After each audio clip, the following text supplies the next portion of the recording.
ஈரோடு திருமுறைக் கழகம் தொண்டர் சீர் பரவுவார் சம்பந்த சரணாலய அடிகள் திருவடிகள் வணங்கி இப்பணி செய்ய உடல்நலம் மனவளம் ஞானத் தெளிவை குருவினிடத்திலும் திருவினிடத்திலும் விண்ணப்பித்து சக்தி விநாயகர் அம்மையப்பர் எல்லா தெய்வங்களையும் வணங்கி எல்லாம் வல்ல நடராஜ பெருமான் திருவடிகள் வணங்கி குரு முதல்வர் திருவடிகள் வணங்கி சிவாய நம சிவார்ப்பணம் குரு முதல்வர் திருவடிகளை வணங்கி திருக்கைலாய பரம்பரை மெய்கண்ட சந்தானம் பரம ஆச்சாரியார் 24வது குருமகா சன்னிதான அவருடைய திருவடிகளை மனமொழி மெய்களால் வணங்கி இயக்குனர் ஐயா அவர்களுக்கும் அமைப்பாளர் அவர்களுக்கும் அனைவருக்கும் மாணவர்களுக்கெல்லாம் வணக்கம் சொல்லி வகுப்பை தொடங்குகிறோம். புஸ்தகத்தில் எடுத்துக்கிடுங்க. அதாவது 50வது பக்கத்துக்கு பிறகு இருக்குது நம்ம பாடப்பகுதி. பக்கம் 55. கேலண்டர் வந்துட்டு எல்லோரும் போகும்போது கேலண்டர் எடுத்துகிட்டு போங்க. ஆதின கேலண்டர் பக்கம் 55. ஆமாம், இது வேண்டாம் 2 ஃபேன் போதும். இதை ஆஃப் பண்ணி அதையும் ஆஃப் பண்ணிடுங்க. 2 போதும். சென்டரில் ஓடுற 2 போதும். சிவார்ப்பணம் புள்ளிருக்கு வேலூருங்கிற தளத்தில் பாடப்பட்ட பதிகம் பக்கம் 53 இருக்க முன்னுரை. இறைவன் வைத்தியநாதர், இறைவி தையல் நாயகி, தீர்த்தம் தலவிருட்சம் அதையெல்லாம் ஃபுல்லாக படிச்சுக்கிடுங்க. கல்லாய சம்பாதி சடாயன்பார் தாமிருவர் புல்லானார்க்கு அரையனிடம் புள்ளிருக்கு அவங்கெல்லாம் வழிபட்ட தலம். யோசனை போய் பூக்கொணர்ந்து அங்கு ஒரு நாடும் ஒளியாமே பூசனை செய்து இனிதிருந்தார் புள்ளிருக்கு வேலூரே. அதெல்லாம் அந்த பறவைகள் வழிபாடு செய்த சம்பாதி சடாயு வழிபாடு செய்ததை சொல்லுவது. அதை முழுவதும் வரிக்கு வரி படிச்சுடுங்க. உரை தான், எளிமையான செய்தி தான். ராமாயணத்தோட தொடர்புடைய தலம். எதோடு? ராமாயணத்தோடு நேரடியாக தொடர்புடைய ஒரு தலம் இது. பொருள் எழுதலாம். 6ஆம் திருமுறை திருத்தாண்டகம் அப்பர் சுவாமிகள் அருளியது. ஆண்டானை அடியேனே ஆளாக்கொண்டு, ஆளானா அடிமைன்னு அர்த்தம். அடிமை, ஆளா அடிமை. அடியோடு முடியன்மா அறியாவண்ணம் நீண்டானை என்பதற்கு ஜோதி வடிவமாக மேல் நோக்கி உயர்ந்தவன் அர்த்தம். அக்னி எங்கே நோக்கி எரியும்? அக்னியினுடைய இயல்பே மேல் நோக்கி செல்வது தான். அதுதான் நீண்டானைங்கிறார். நெடுங்களமா நகரான் தன்னை அது ஒரு தலம். திருநெடுங்களம்ங்கிற தலத்தை சொல்கிறார். நெடுங்களமா நகரான் தன்னை நேபிவான் படையால். நேமி படை என்பது சக்கரப்படை. வான் என்ற சொல்லுக்கு மேலான அர்த்தம். மேலான சக்கரப்படையால் நீள் உறவோன் ஆகம் கீண்டானை. அதாவது கொஞ்சம் சவுண்டை கொஞ்சம் குறைச்சி வைக்கணும். நீளுறவோன் என்பது சலந்தரனை குறிக்கிறது. மிகுந்த வலிமை படைத்தவன் அர்த்தம். நீளுறவோன் சலந்தரனுடைய உடம்பை கீண்டானை. கீண்டான் என்றால் பிளந்தான்.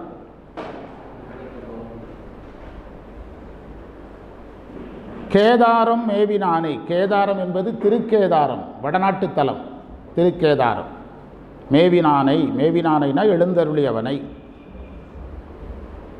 கேடியிலேயே கிளர் பொறிவாள். கிளர் என்றால் விளங்குகின்றன அர்த்தம். பொறி என்றால் புள்ளி என்று பொருள்.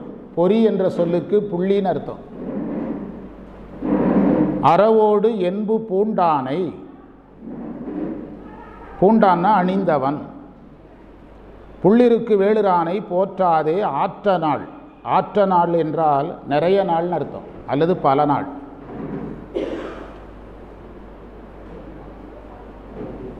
ஆற்ற நாள் போக்கினேனே. மந்திரத்தின் முழு பொருள் பார்க்க போகிறோம். இறைவன் என்னை ஆண்டான் என்ற சொல்லுக்கு ஏற்றுக்கொள்ளுதல். அடியேனை ஆளாக்கொண்டு ஆண்டான். 2வது ஆளாக்கொண்டுன்னு சொல்கிறார். ஆளுதல் வேற, அந்த ஏற்றுக்கொள்ளுதல் வேற, அடிமை கொள்ளுதல் வேறு. ஏற்றுக்கொள்ளுதலும் அடிமை கொள்ளுதலும் ஒன்று கிடையாது. அதாவது என்னை ஏற்றுக்கொண்டான், அடிமையாக ஏற்றுக்கொண்டான் அப்படின்னு சொல்கிறார். ஏற்றுக்கொள்ளுதல்னால் இப்போ நம்ம எல்லா உயிர்களையும் இறைவன் ஏற்று தான் கொள்ளுகிறார். இறைவன் ஞானிகளையும் ஏற்றுக்கொள்கிறாரு, சரியையில் நிற்கிறவங்களையும் ஏற்றுக்கிடுறாரு, சரியையே இல்லாதவங்களையும் ஏற்றுக்கிடுறாரு. ஏற்றுக்கொள்ளுதல் என்பது வேறு. அடிமை கொள்ளுதல் என்பது என்னதுன்னா, அடிமை பண்பு இருக்கிறவர் தான் அடிமை கொள்ள முடியும். அப்போ அடிமை பண்புங்கிறது என்னதுன்னா, அதாவது சைவ சாதனத்தில் முதிர்ந்த நிலை தான் என்ன பண்பு? அடிமை பண்பு. ஒருத்தரை அடிமையாக கொள்ளணும்னா அடிமை பண்பு இருக்கிறவங்கள தான் அடிமையாக கொள்ள முடியும். சும்மா அடிமையாக கொள்ள முடியுமா? அடிமை பண்பு எப்போ வரும்? அடிமை பண்பு எப்போது வரும்னா அதுக்கு மேலே பண்பே கிடையாது. அதுதான் கடைசி பண்பு. சைவத்தில் கடைசி பண்பே இதுதான், அடிமை பண்பு தான். அப்போ முழு அனுபவம் பெற்றவன் அர்த்தம். முழு அனுபவத்தை எனக்கு தந்து என்னை ஏற்றுக்கொண்டான்னு புரிஞ்சுக்கிடணும். முழு அனுபவத்தை தந்து என்னை ஏற்றுக்கொண்டான்னு சொல்லணும்.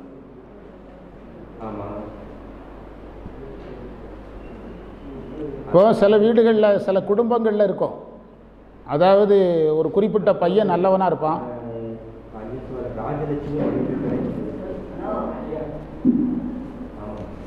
பையன் நல்ல பையனாக இருப்பான், ஆனால் பெண்ணு கொடுக்க ஆசைப்படுவாங்க. சிலர் ஐசர் அங்கே ஃபோன் பேசிட்டு வாங்க வெளியே, அந்த ஃபோன் பெண்ணு கொடுக்க ஆசைப்படுவாங்க. ஆனால் அந்த பெண்ணு கொடுக்கறதுக்கான தகுதி யார்கிட்ட இல்லாமல் இருக்கும்? பையன்கிட்ட இல்லாமல் இருக்கும். தொழில் இல்லாமல் இருப்பான், நல்லவனாக இருப்பான், தொழில் இருக்காது, சொந்தமாக வீடு இல்லாமல் இருப்பான், சொந்தமாக கார் இல்லாமல் இருப்பான். அதையெல்லாம் யார் ரெடி பண்ணி கொடுப்பா? அந்த பெண்ணு வீட்டுக்காரங்களே கொடுப்பாங்க. சில இதில் எது வாழ்க்கையில் நிறைய எங்கள் குடும்பங்களெல்லாம் சாதாரண இதெல்லாம் தார்பாய் எடுத்துகிட்டு வர சொல்லி விரிச்சிருங்க. வேறு எதுவும் வேண்டியதில்லைன்னு நினைக்கிறேன். ஒன்றும் எடுக்கலை, எல்லாம் அவங்க போய் எடுத்து நீங்கள் வாங்கிட்டு இருந்தால் தானே தார்பாய் இங்கே வரும். எப்படி வரும்? என்ன சொன்னேன்? எங்கள் ஏரியாவில் இது சாதாரணம். மாப்பிள்ளை நல்ல பையன், பொண்ணு கொடுக்கணும். ஆனால் பொண்ணை ஏற்கிற அளவுக்கு அவங்ககிட்ட தகுதி இல்லைன்னா யாரே செய்வா? பெண்ணு வீட்டுக்காரங்களே அவனுக்கு காரை வாங்கி கொடுத்து, தொழில் அமைச்சு கொடுத்து, பணத்தை கையில் கொடுத்து, அவனுக்கு ட்ரெஸ் எடுத்து கொடுத்து, அவனை ஷூ வாங்கி கொடுத்து, சாஸ் வாங்கி கொடுத்து, அவனுடைய கெட்டப்ப என்ன செய்வாங்க? மாற்றுவாங்க. அவனை தகுதிப்படுத்தி தான் மருமகனாக்க முடியும். அதுபோல் என்னை ஏற்றான், தகுதிப்படுத்தி அடிமையாக்கினான்னு புரிஞ்சுக்கிடணும். புரியுதா உங்களுக்கு? அடிமைங்கிறது அதுக்கு மேலே சைவத்தில் பண்பே கிடையாது. சைவத்தில் அதுதான் கடைசி பண்பு, அதுக்கு மேலே வர வேண்டிய பண்பே கிடையாது.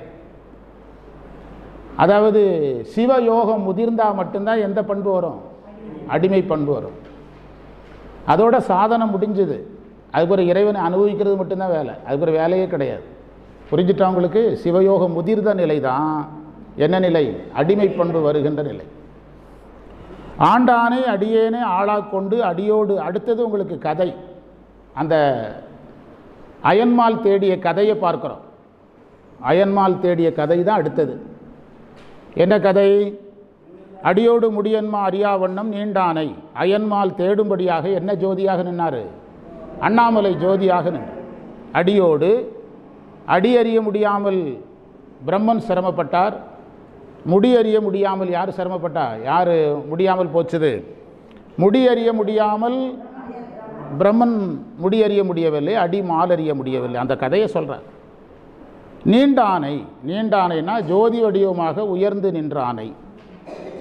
நெடுங்களமா நகரான் தன்னை. திருநெடுங்களங்கிறது ஒரு தலம், திருச்சி பக்கத்தில் இருக்குது. இந்த இடம் நான் போகும்போது கூட பிளான் பண்ணோம், ஆனால் அந்த உணவு நேரமெல்லாம் மாறினதுனால போக முடியாமல் போச்சு. திருநெடுங்களம் நான் சொல்லிகிட்டே இருந்தேன். திருநெடுங்களத்தில் நம்ம மாணவர் ஒருத்தர் இருக்கிறார், அவர் வீடு கோயில் பக்கத்தில் தான் இருக்குது. அவர் ரொம்ப வருத்தப்பட்டார், அங்கே வந்து எங்கள் வீட்டுக்கு வராமல் போயிட்டீங்களேன்னு வருத்தப்பட்டார். திருநெடுங்களத்தில் நெடுங்களமா நகரான் தன்னை நேமிவான் படையால் சக்கரப்படையால் சலந்தரனுடைய உடம்பை பிளந்தவனை கேதாரம் மேவினானை. அடுத்து எந்த ஊரை சொல்கிறாரு? திருக்கேதாரத்தை சொல்கிறார். திருநெடுங்களத்தை சொன்ன அப்பர் சுவாமிகள் திருக்கேதாரத்தையும் சொல்கிறார். அது என்ன தலம் தானே? ஒன்றாவது தலம் நெடுங்களம், ரெண்டாவது தலம் கேதாரம், அப்படி நினைச்சிடக்கூடாது. அதில் ஒரு உள்குறியீடு இருக்குது. என்ன குறியீடுனா, நெடுங்களம்ங்கிறது நம்ம வழிபடக்கூடிய 274 தலங்களில் ஒன்று.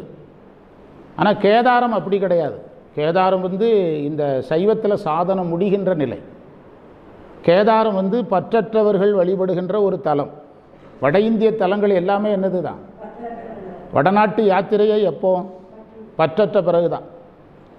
வயசான பிறகு வடநாட்டு யாத்திரைன்னு ஏன் வச்சோம்னா அது வரைக்கும் பற்று வரல. அப்போ வயசாயிட்டுங்கிறத எதா எடுத்துக்கிட்டோம்? ஒரு குவாலிஃபிகேஷனாக எடுத்துக்கிட்டோம், அவ்வளோதான். வயசானதை குவாலிஃபிகேஷனாக எடுத்துக்கிட்டோம். இன்னொரு சலுகை என்னென்னா, அடுத்த பிறவி அவர் சைவதாராக தான் பிறப்பார்னு என்ன கேரண்டி?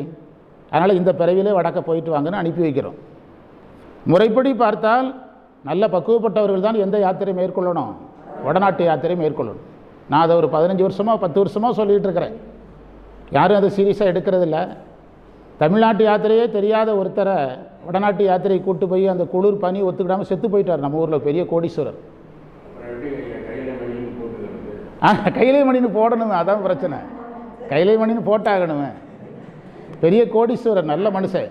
அவருக்கு இந்த யாத்திரைனாலே என்னதுன்னே தெரியாது. சிதம்பரமே போனது கிடையாது. அவரை பிடிச்சிட்டு போய் வட இந்தியா கூட்டு போய் பனி காற்று ஒத்துக்கிடாமல் இறந்து போய் பிறகு ஏதோ இப்போ இருக்கிற ஆளுங்கட்சியை பயன்படுத்தி கஷ்டப்பட்டு கொண்டு வந்தாங்க. அவரோட உடம்பை கொண்டு வந்து சேர்த்தாங்க. ஆமாம் ஆமாம். அதனால் கேதாரத்தையும் நீங்கள் நெடுங்களத்தையும் ஒரே மாதிரி பார்க்கக்கூடாது. நெடுங்களம் என்பது சைவ சமய சாதனத்தலம், சரியகிரிய யோகம் ஞானத்துக்குரிய தலம். இங்கு சாதனம் செய்து நம்மை நாமே பக்குவப்படுத்தி கொண்டு போக வேண்டிய தலம் எது? கேதாரம். கேதாரம், காசி இதெல்லாம் பக்குவப்பட்ட பிறகு போகக்கூடிய தலம். நீங்கள் திருக்கேதார பதிகத்தினுடைய முதல் வரி சொல்லுங்கள். தொண்டர் 5 களிரும், தொண்டருக்கு 5 களிரும் அடக்கி, அதுக்கு பிறகு தான் சுரும்பார் மலர். கரெக்டு தானே? பதிகம் எப்படி தொடங்குது பாருங்கள். தொண்டர் 5 களிரும் அடக்கி, ஐம்புலன்களை அடக்கிய தொண்டர்கள் செல்லுகின்ற தலம் தான் எது? கேதாரம். வடநாட்டுக்கு விமானம் கிடச்சிட்டு யாரோ ஒருத்தன் ட்ராவல்ஸ்காரன் கூப்பிட்றாங்கிறதுக்காக போயிடக்கூடாது. நம்மை நாமே என்ன படுத்திட்டு போகணும்? நம்மை நாமே பக்குவப்படுத்திட்டு தான் எங்கே போகணும்? வடநாட்டு யாத்திரைக்கு போகணும். இது நான் காரணத்தோடு தான் சொல்கிறேன். நீங்கள் அங்கமாலை எடுத்துக்கிடுங்க. அங்கமாலையில் அப்பர் சுவாமிகள் வந்து கோகரணம்ங்கிற தலத்தை வைப்பார். அது தமிழ்நாட்டு தலம் கிடையாது. திடீர்னு சம்மந்தமே இல்லாமல் ஒரு தமிழ்நாட்டு தலத்தை சொல்லுவார், சம்மந்தமே இல்லாமல் ஒரு வடநாட்டு தலத்தை சொல்லுவார். யார்? அப்பர் சுவாமி.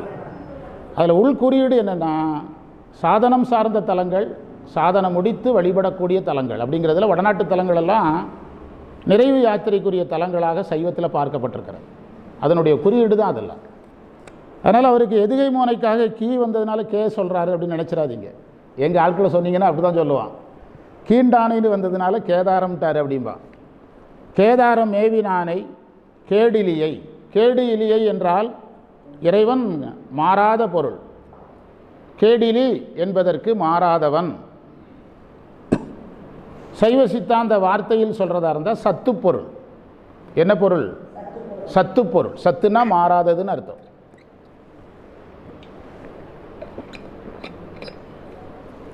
சத்து பொருளாக இருப்பவன், சத்தாக இருப்பவன். கிளர், கிளர் என்றால் விளங்குகின்றான் அர்த்தம். பொருள் சொல்லியிருக்கிறோம் ஏற்கனவே. விளங்குகின்ற புள்ளிகளை உடைய பாம்பை அணிந்தவன், எலும்பை அணிந்தவன்.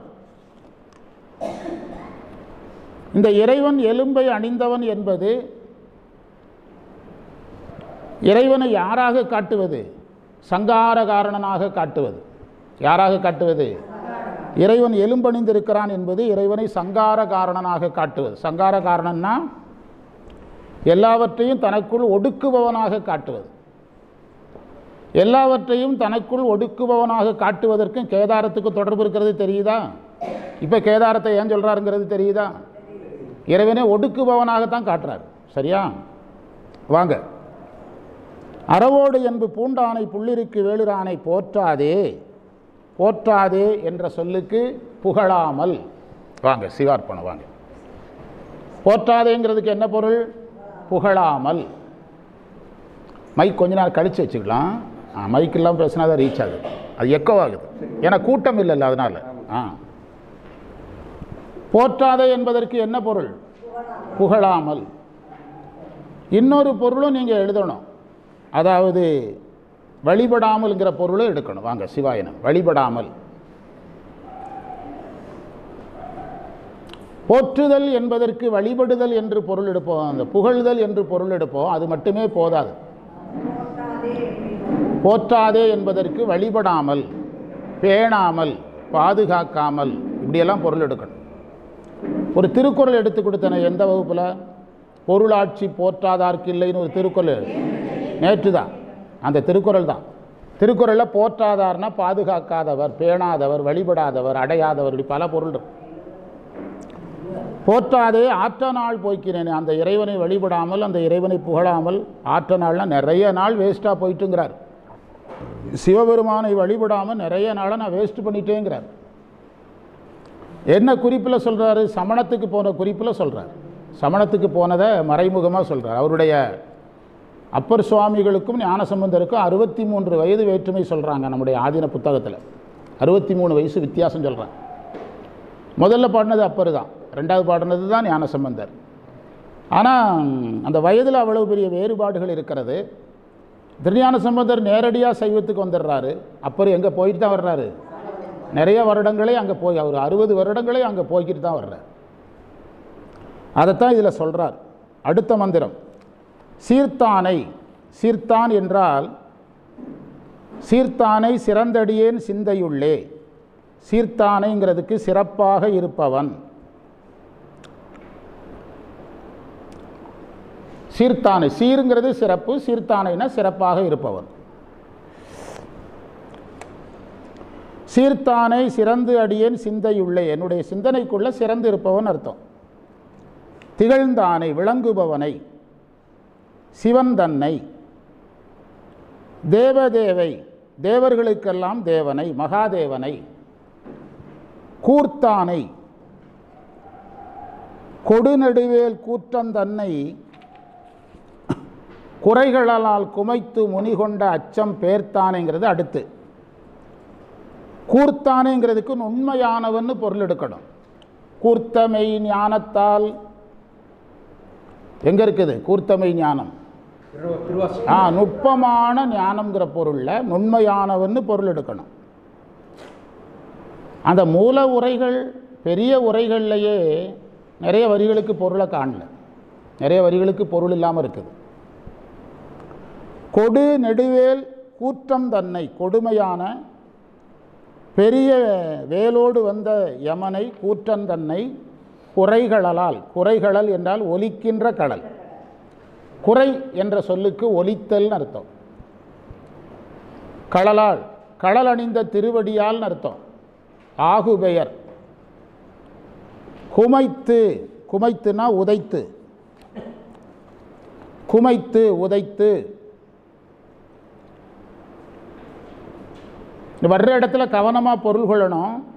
முனி கொண்டங்கிற இடத்துல கவனமாக பொருள் கொள்ளணும். முனிங்கிறது மார்க்கண்டேயர், முனிங்கிறது மார்க்கண்டேயரை குறிக்கும்.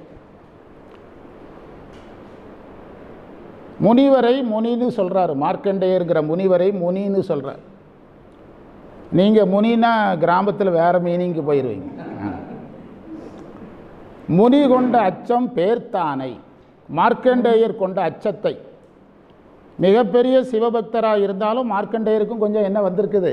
அச்சம் வந்துருக்கு. இறைவனை தவிர எல்லாருக்கும் அச்சம் வரும். பாருங்கள், மார்க்கண்டேயருக்கே அச்சம் வந்திருக்கு. நமக்கு பயம் வந்தால் நம்ம பயந்துக்கிடுறோம்.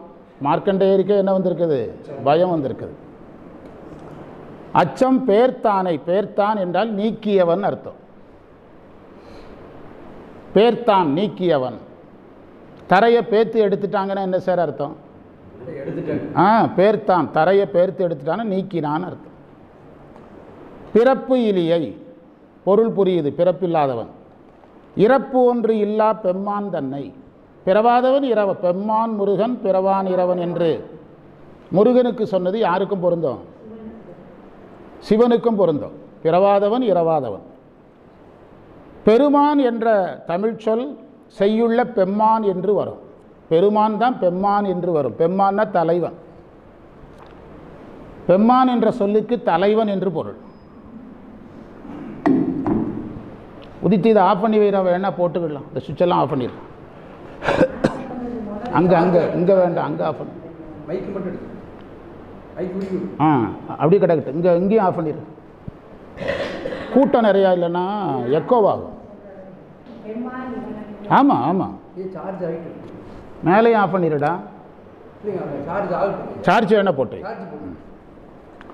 பெருமான் என்ற தமிழ் சொல் பெம்மான் என்று வரும். கைமா அப்படின்னா யானைன்னு அர்த்தம். கை உடைய மா, மானா விலங்கு, கைமான கை இருக்கிற மா. நீங்கள் சென்னையில் இருக்கிற கைமா பண்ணிடுவேன் கிடையாது, அது வேறு. அது ஒரு வகையான உணவு.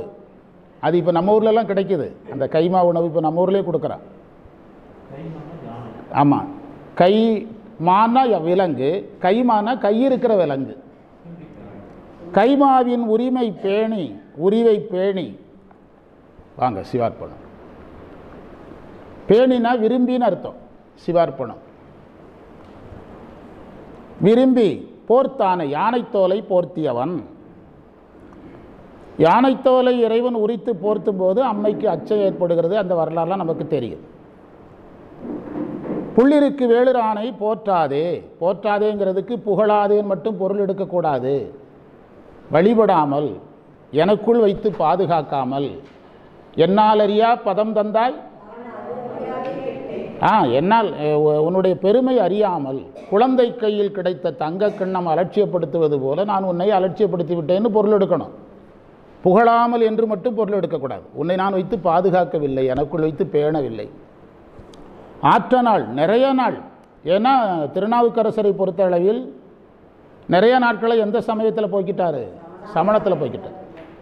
சைவத்தில் இருந்து சமணத்துக்கு போய் திரும்ப வந்திருக்கிறார். அதைத்தான் அவர் சொல்கிறார். அடுத்த மந்திரம் பத்திமைனா பக்தின்னு அர்த்தம். பக்தி. பத்திமையால் பணிந்து அடியேன் தன்னை பன்னாள் பாமாலை பாட பயில்வித்தானை. அழகான வரி. பக்தியினால் பணிந்து வணங்கி அடியேன் தன்னை உங்களை பன்னாள் பல நாட்கள் பாமாலை பாட பயில்வித்தானை. இந்த தேவாரத்தை பாடுவதற்கு நீங்கள் எனக்கு பயில்வித்தான்னா பயிற்சி தந்தான்னு அர்த்தம். நாயேனை தன்னடிகள் பாடுவித்த என்று மாணிக்கவாசகர் சொல்கிறாரு. இவர் பயில்வித்தங்கிறார். ரெண்டும் ஒன்று தான். அங்கே பாடுவித்த என்பதற்கு என்னை பாட வைத்தது நீன்னு அர்த்தம். இங்கே பயில்வித்த என்பதற்கு என்னை பாட வைத்தது நீ என்ன அர்த்தம். ரெண்டுக்கும் ஒரே பொருள் தான். ஆனால் இதில் ஒரு நயம் இருக்குது. என்ன நயம்னா, ஒவ்வொரு மந்திரத்திலையும் நான் உங்களை புகழாமே விட்டுட்டேங்கிறாரு. இங்கே என்ன சொல்கிறாரு? பக்தி மேல் பணிந்து அடியன் தன்னை பன்னாள் பாமாலை பாட பயில்வித்தானேன்னு சொல்கிறார். அந்த நயத்தை கண்டுபிடிக்கணும். அதுதான் வகுப்பின் சிறப்பாக இருக்கணும். அந்த வரியை சேர்த்து சிந்திக்கலாம். அப்போது அந்த வரியை நீங்கள் நல்லா இணைச்சி பார்க்கணும். ரொம்ப நாள் நான் உங்களை புகழங்கிறாரு. அதுக்கு பிறகு சொல்கிறாரு என்னை புகழ வச்சதே யார் தாங்கிறாரு? நீங்கள் தான். அப்போ அதை ரெண்டாக பிரிக்கணும். அந்த ரொம்ப நாள் புகழவில்லை என்பது சமணத்தில் இருந்த காலம். இப்போ நீ பாட வச்சிங்கிறது எதில் இருந்த காலம்? சைவத்தில். அப்படி பிரிக்கணும். வரலாற்று முறையில் பிரிக்கணும். இதே ஆய்வாளர்கள் அகச்சான்றுகள்னு சொல்லுவாங்க. சமணத்தில் இருந்ததையும் சொல்கிறாரு, சைவத்துக்கு வந்ததையும் சொல்கிறாரு என்று ஆய்வாளர்கள் அகச்சான்றுகள் என்று சொல்லுவாங்க. இந்த வார்த்தைகளை சொல்கிறார். விட்டாயின்னு கேட்குறார். ஏன்னா அதில் அவருக்கு காலங்கள் நிறையா போயிட்டு அந்த வருத்தத்தில் சொல்கிறார். பாமலை பாட பயில்வித்தானை. அதாவது அந்த பயில்வித்தான்கிற வார்த்தை ரொம்ப நல்ல வார்த்தை. திருநாவுக்கரசர் பாடுறதுக்கே இறைவன் தான் தூண்டுறாருன்னா அப்போ நம்முடைய சாதனங்கள் சிவார்ப்பணம். நம்முடைய சாதனங்கள்லாம் யார் தூண்டி தான் நடக்குது? இறைவனுடைய தூண்டுதல். சிவார்ப்பணம் இறைவனுடைய தூண்டுதலால் தான் நம்ம செயல்படுறோம். எத்தேவும் ஏத்தும் இறைவன் தன்னை. தேவுனா கடவுள். எல்லா கடவுள்களாலும் புகழப்படுகின்ற இறைவன். எத்தேவும் எல்லா கடவுள்களும், ஏத்தும் புகழ்கின்ற இறைவன் தன்னை. எல்லா கடவுளும் சிவபெருமானை புகழ்கிறாங்கிறார். சிவபெருமானை வணங்காத கடவுள்களே கிடையாது. சேர்ந்தறியா கையம். திருமூலர் ஒரு இடத்துல சொல்கிறார், எல்லா சாமிகளும் உன்னை கையெடுத்து கும்பிடுதுன்னு ஒரு பாட்டே இருக்குது, திருமந்திரத்தில் இருக்குது. சாமி சிவனை கும்பிடாத கடவுளே கிடையாது. இந்த சைவ சித்தாந்திகள்கிட்ட கேட்குறாங்க, அதாவது ஒரு சைவர் எந்த கடவுளையெல்லாம் கும்பிடலாம் அப்படின்னு கேட்குறாங்க. சிவனை யாரெல்லாம் கும்பிட்டாங்களோ அவங்களையெல்லாம் கும்பிடலாம். அப்போ என்ன லிஸ்ட் எடுக்கணும்? சிவனை கும்பிடாதவங்க லிஸ்ட் எடுக்கணும். யார்? ஒருத்தரும் கிடையாது. அப்போ எல்லாரையும் கும்பிடலாம். இப்போ நாம் அந்த வஞ்சிபுரத்தில் போய் பஞ்சபாண்டவர் கோயிலில் திரௌபதி அம்மனை தான் கும்பிட்டோம். சிவபெருமான் அதுக்கு என்ன சொல்ல முடியும்? அவர் திரௌபதி அம்மன் அதுக்கு முந்தின பிறவியிலேயே யாரை நோக்கி தவம் செய்திருக்குது? மகாபாரத கதையில் வருது. 5 முறை நல்ல கணவன் வேண்டும்னு வழிபாடு செஞ்சுருக்குது. அதனால தான் சிவபெருமான் 5 விண்ணப்பத்தையும் ஒரே நேரத்தில் பெண்டிங்கில் போட்டு அப்ளிகேஷனை நிரப்பியிருக்கிறாரு. அப்ளிகேஷனை வாங்கி வச்சுட்டு திடீர்னு ஒரு தடவை அப்ளிகேஷனை நிரப்பி விட்டுருக்கிறாரு. அது 5 கணவராக வந்ததுன்னு மகாபாரதம் சொல்லுது. அதனால் சிவன் மற்றவங்கெல்லாம் அந்தந்த சாமியை கும்பிடலாம், சிவனடியார்கள் எல்லா சாமியும் கும்பிடலாம், அல்லா சாமியும் கும்பிடலாம். புரியுதா? அல்லான்னு நீங்கள் சென்னை பாசில் எடுத்துக்கிட்டாலும் சரி, இந்த பாசில் எடுத்துக்கிட்டாலும் சரி. பத்தீமையால் பணிந்து அடியன் தன்னை பன்னாளை பாட பயில்வித்தானே எத்தேவும் ஏத்தும் இறைவன் தன்னை. இறைவன் நேற்று பொருள் சொன்னோம். ஏகன் அநேகன் இறைவன். இறைவன்கிறதுக்கு எங்கும் தங்குபவன். நாம் இறைவன் என்பதற்கு கடவுள் என்று மட்டுமே பொருள் எடுத்து வர்றோம். வியாபகம் உடையவன் அர்த்தம்.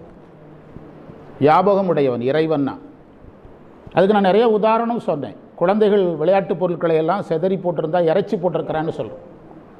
எல்லா இடத்துலையும் போட்டு வச்சுருக்கிறார். எங்கள் கிராமங்களில் பயிருக்கு தண்ணி இறைக்க போகிறேன்பாங்க. தண்ணீரை இறைத்தல், எல்லா இடமும் பரவ செய்தல். அதனால் இறைவன் தன்னை எம்மானை, எம்மானைனா என் தலைவனை, என் உள்ளத்துள்ளே ஊரும் அத்தேனை. என்ன அழகாக சொல்கிறாரு. என் உள்ளத்தில் ஊரும். அந்த எதுகை இத்தா வர்றதுனால தேனைன்னு சொல்ல முடியாது. என்ன அத்தேனைன்ட்டார். என் உள்ளத்தில் ஊரும் அத்தேனைங்கிறார். என்னுடைய உள்ளத்தில் ஊறுகின்ற தேன்கிறார். மாணிக்க வாசகர் ஊற ஊற நீ கண்டுகொள்கிறார். மாணிக்க வாசகர் இங்கு தேன் என்று சொன்னது பேரின்பம். தேன் என்று சொன்னது பேரின்பம். பேரின்ப அனுபவத்தை தான் தேன்னு சொல்கிறாரு. சைவ சித்தாந்த வார்த்தையில் சொல்லுவதாக இருந்தால் சிவபோகம்னு சொல்லணும். என்ன சொல்லணும்? சிவபோகம். சிவபோகம்தான் கடைசி படிநிலை. அதுக்கு மேலே அனுபவமே கிடையாது. அப்பர் சுவாமிகள் இந்த பதியத்தில் சைவத்தினுடைய எந்த அனுபவத்தை பேசுகிறாரு? சிவபோகத்தையே பேசுகிறார். ஆன்ம லாபமே சொல்லிட்டார். அதுக்கு மேலே லாபமே கிடையாது. ஆன்ம லாபம் அல்லது சிவபோகத்தையே பேசிட்டார். அந்த தேனை என்று சொல்லாமல் அத்தேனைன்னு சொல்கிறார்கள். அதில் கூட ஒரு இலக்கணம் இருக்குது. தமிழ் இலக்கணத்தில் ஆ என்ற எழுத்து சுட்டெழுத்தாக வரும். அந்த தேனை, அந்த தேனைங்கிறது தான் அத்தேனைன்னு வருது. அந்த குமாருங்கிறவர் வீடு எது சார்னா அந்த வீடு தான் சொல்கிறோம்ல, அது சுட்டெழுத்து. புரியுதா? அது சுட்டெழுத்து. இங்கு அதை சுட்டெழுத்தாக மட்டும் சொல்லக்கூடாது. இதற்கு வேறு ஒரு தமிழ் இலக்கணம் இருக்குது. பண்டரி சுட்டுன்னு சொல்லணும். என்ன சுட்டு? பண்டரி சுட்டுன்னு சொல்லணும். பண்டு அரி சுட்டுன்னா ஏற்கனவே தெரிந்த சுட்டு பெயர். அத்தேனை அப்படின்னா ஓ அந்த வீடா சார் அப்படின்னா ஏற்கனவே அந்த வீடு உங்களுக்கு தெரியுதுன்னு அர்த்தம். அப்போ அத்தேனைனா ஏற்கனவே அந்த தேன் உங்களுக்கு தெரியும்னு அர்த்தம். அப்போ என்ன சொல்ல வர்றாருன்னா, இந்த பேரின்பம் எனக்கு புதுசு இல்லை, சாமி எனக்கு முதல்லையே என்னைக்கு கூட்டாயினவாறு பாடினனோ அன்னைக்கே எனக்கு என்ன கொடுத்துட்டாரு? இந்த பேரின்பத்தேனை தந்துட்டாரு என்று சொல்ல வர்றாருன்னு பொருள் எடுக்கணும். அகரத்தில் இவ்வளோ வேலை இருக்குது. என்ன சுட்டு இது? பண்டு அரி சுட்டு. பண்டுனா முன்பு, அரினா அறிந்த, சுட்டுனா சுட்டெழுத்து. முன்பு அறிந்த ஒன்றை சுட்டி காட்டுவது. இப்போ நீங்கள் அந்த வீடுன்னு சுட்டி காட்டுறீங்க, நான் போய் பார்க்குறேன்னு சொல்கிறது வேறு. ஓ அந்த வீடா சார் அவர் சொன்னால் அவருக்கு அந்த வீடு ஏற்கனவே தெரியும்னு அர்த்தம். அந்த பொருள். அமுதத்தை, அந்த தேனுங்கிறது உங்களுக்கு புரியாதுங்கிறதுக்காக என்னன்ட்டாரு? அமுதம் பேரின்பம், தேனும் பேரின்பம் தான். ஆவின் பாலை சார், ஆவின் பால்னு இப்போ பேர் வச்சு வித்துட்ருக்குறாங்க. அவர் அப்போவே எடுத்து கொடுத்துருக்கிறார். என்ன பால்னாரு? ஆவின் பாலை, பசுவின் பால். பாருங்க, ஆவின் பாலை. அப்பர் கேஸ் போட்டாருன்னா எல்லாரும் மாட்டிக்கிடுவான். ஆவின் பாலைன்னு ஏன் சொன்னாருன்னா எல்லாத்துக்கும் காரணம் இருக்குது சார். ஆவின் பாலைன்னு ஏன் சொல்கிறாருன்னா, சிவஞான முனிவர் இப்போ கூட அந்த 11ஆம் நூற்பால் ஒரு உதாரணம் சொல்கிறார். பசுவின் பால் உணவாகவும் வரும், மருந்தாகவும் வரும். பசுவின் பால் எதாகவும் வரும், உணவாகவும் வரும், மருந்தாகவும் வரும். இறைவன் நமக்கு நுகர்பொருளாகவும் இருக்கிறான், மருந்தாகவும் இருக்கிறான். இறைவன் நமக்கு அனுபவிக்கப்படுற பொருளாகவும் இருக்கிறான், மருந்தாகவும் இருக்கிறான். சிவபெருமானுக்கே மருந்தீஸ்வரர் தானே. சென்னையில் திருவான்மியூர் இறைவனுக்கு பேர் மருந்தீஸ்வரர். இறைவன் மருந்து. மாணிக்கவாசகர் 47வது பதியத்தில் சிவபெருமானை மருந்துங்கிறார். சரிதான்? எனவே அந்த பொருளுக்கும் நீங்கள் போகன்னா போகலாம். ஏன் அமுதத்துக்கு பேரே மருந்து தான், சாவா மருந்து தான், மருந்துகளாக எடுக்கிறார். நின்ற பொருளானை புள்ளிருக்கு வேளரானை போற்றாதே ஆற்றநாள் போற்றாதே வணங்காதே வழிபாடாதே புகழாமல் ஆற்றநாள் நிறைய நாள் போக்கிவிட்டேன். மின்னுருவை மின்னல் போல இருப்பவன் மின்னாயிரம் ஒரு மெய்வடிவாகி விளங்குகின்றது அந்நாள். அபிராமி பட்டர் சொல்கிறார். விண்ணகத்தில் ஒன்றாய் மிக்கு வீசும் கால்தன். இது இதில் வேற ஒன்றும் இல்லை. இதில் பஞ்சபூதமாக இறைவன் இருக்கிறத சொல்கிறார். மந்திரம் 5இல் பஞ்சபூதத்தில் இறைவன் கலந்திருப்பதை சொல்லுகிறார். அதில் கொஞ்சம் எழுதி கொள்ளணும். நீங்கள் ஏற்கனவே தெரிஞ்சிருந்தாலும் எழுதிக்கிட்டால் நல்லாயிருக்கும். 4வது மந்திரம் சொல்லிட்டு போகலாம். இருளாய உள்ளத்தின் இருளை நீக்கி. இருளுங்கிறது ஆணவ மலம். நேற்று படிச்சிங்கல்ல, நமச்சிவாயில் ஆணவ மலத்தை குறிக்கிற எழுத்து எது? நமச்சிவாயில் ஆணவ மலத்தை குறிக்கிற எழுத்து எது? என்ன எல்லாரும் இப்படி முடிக்கிறீங்க?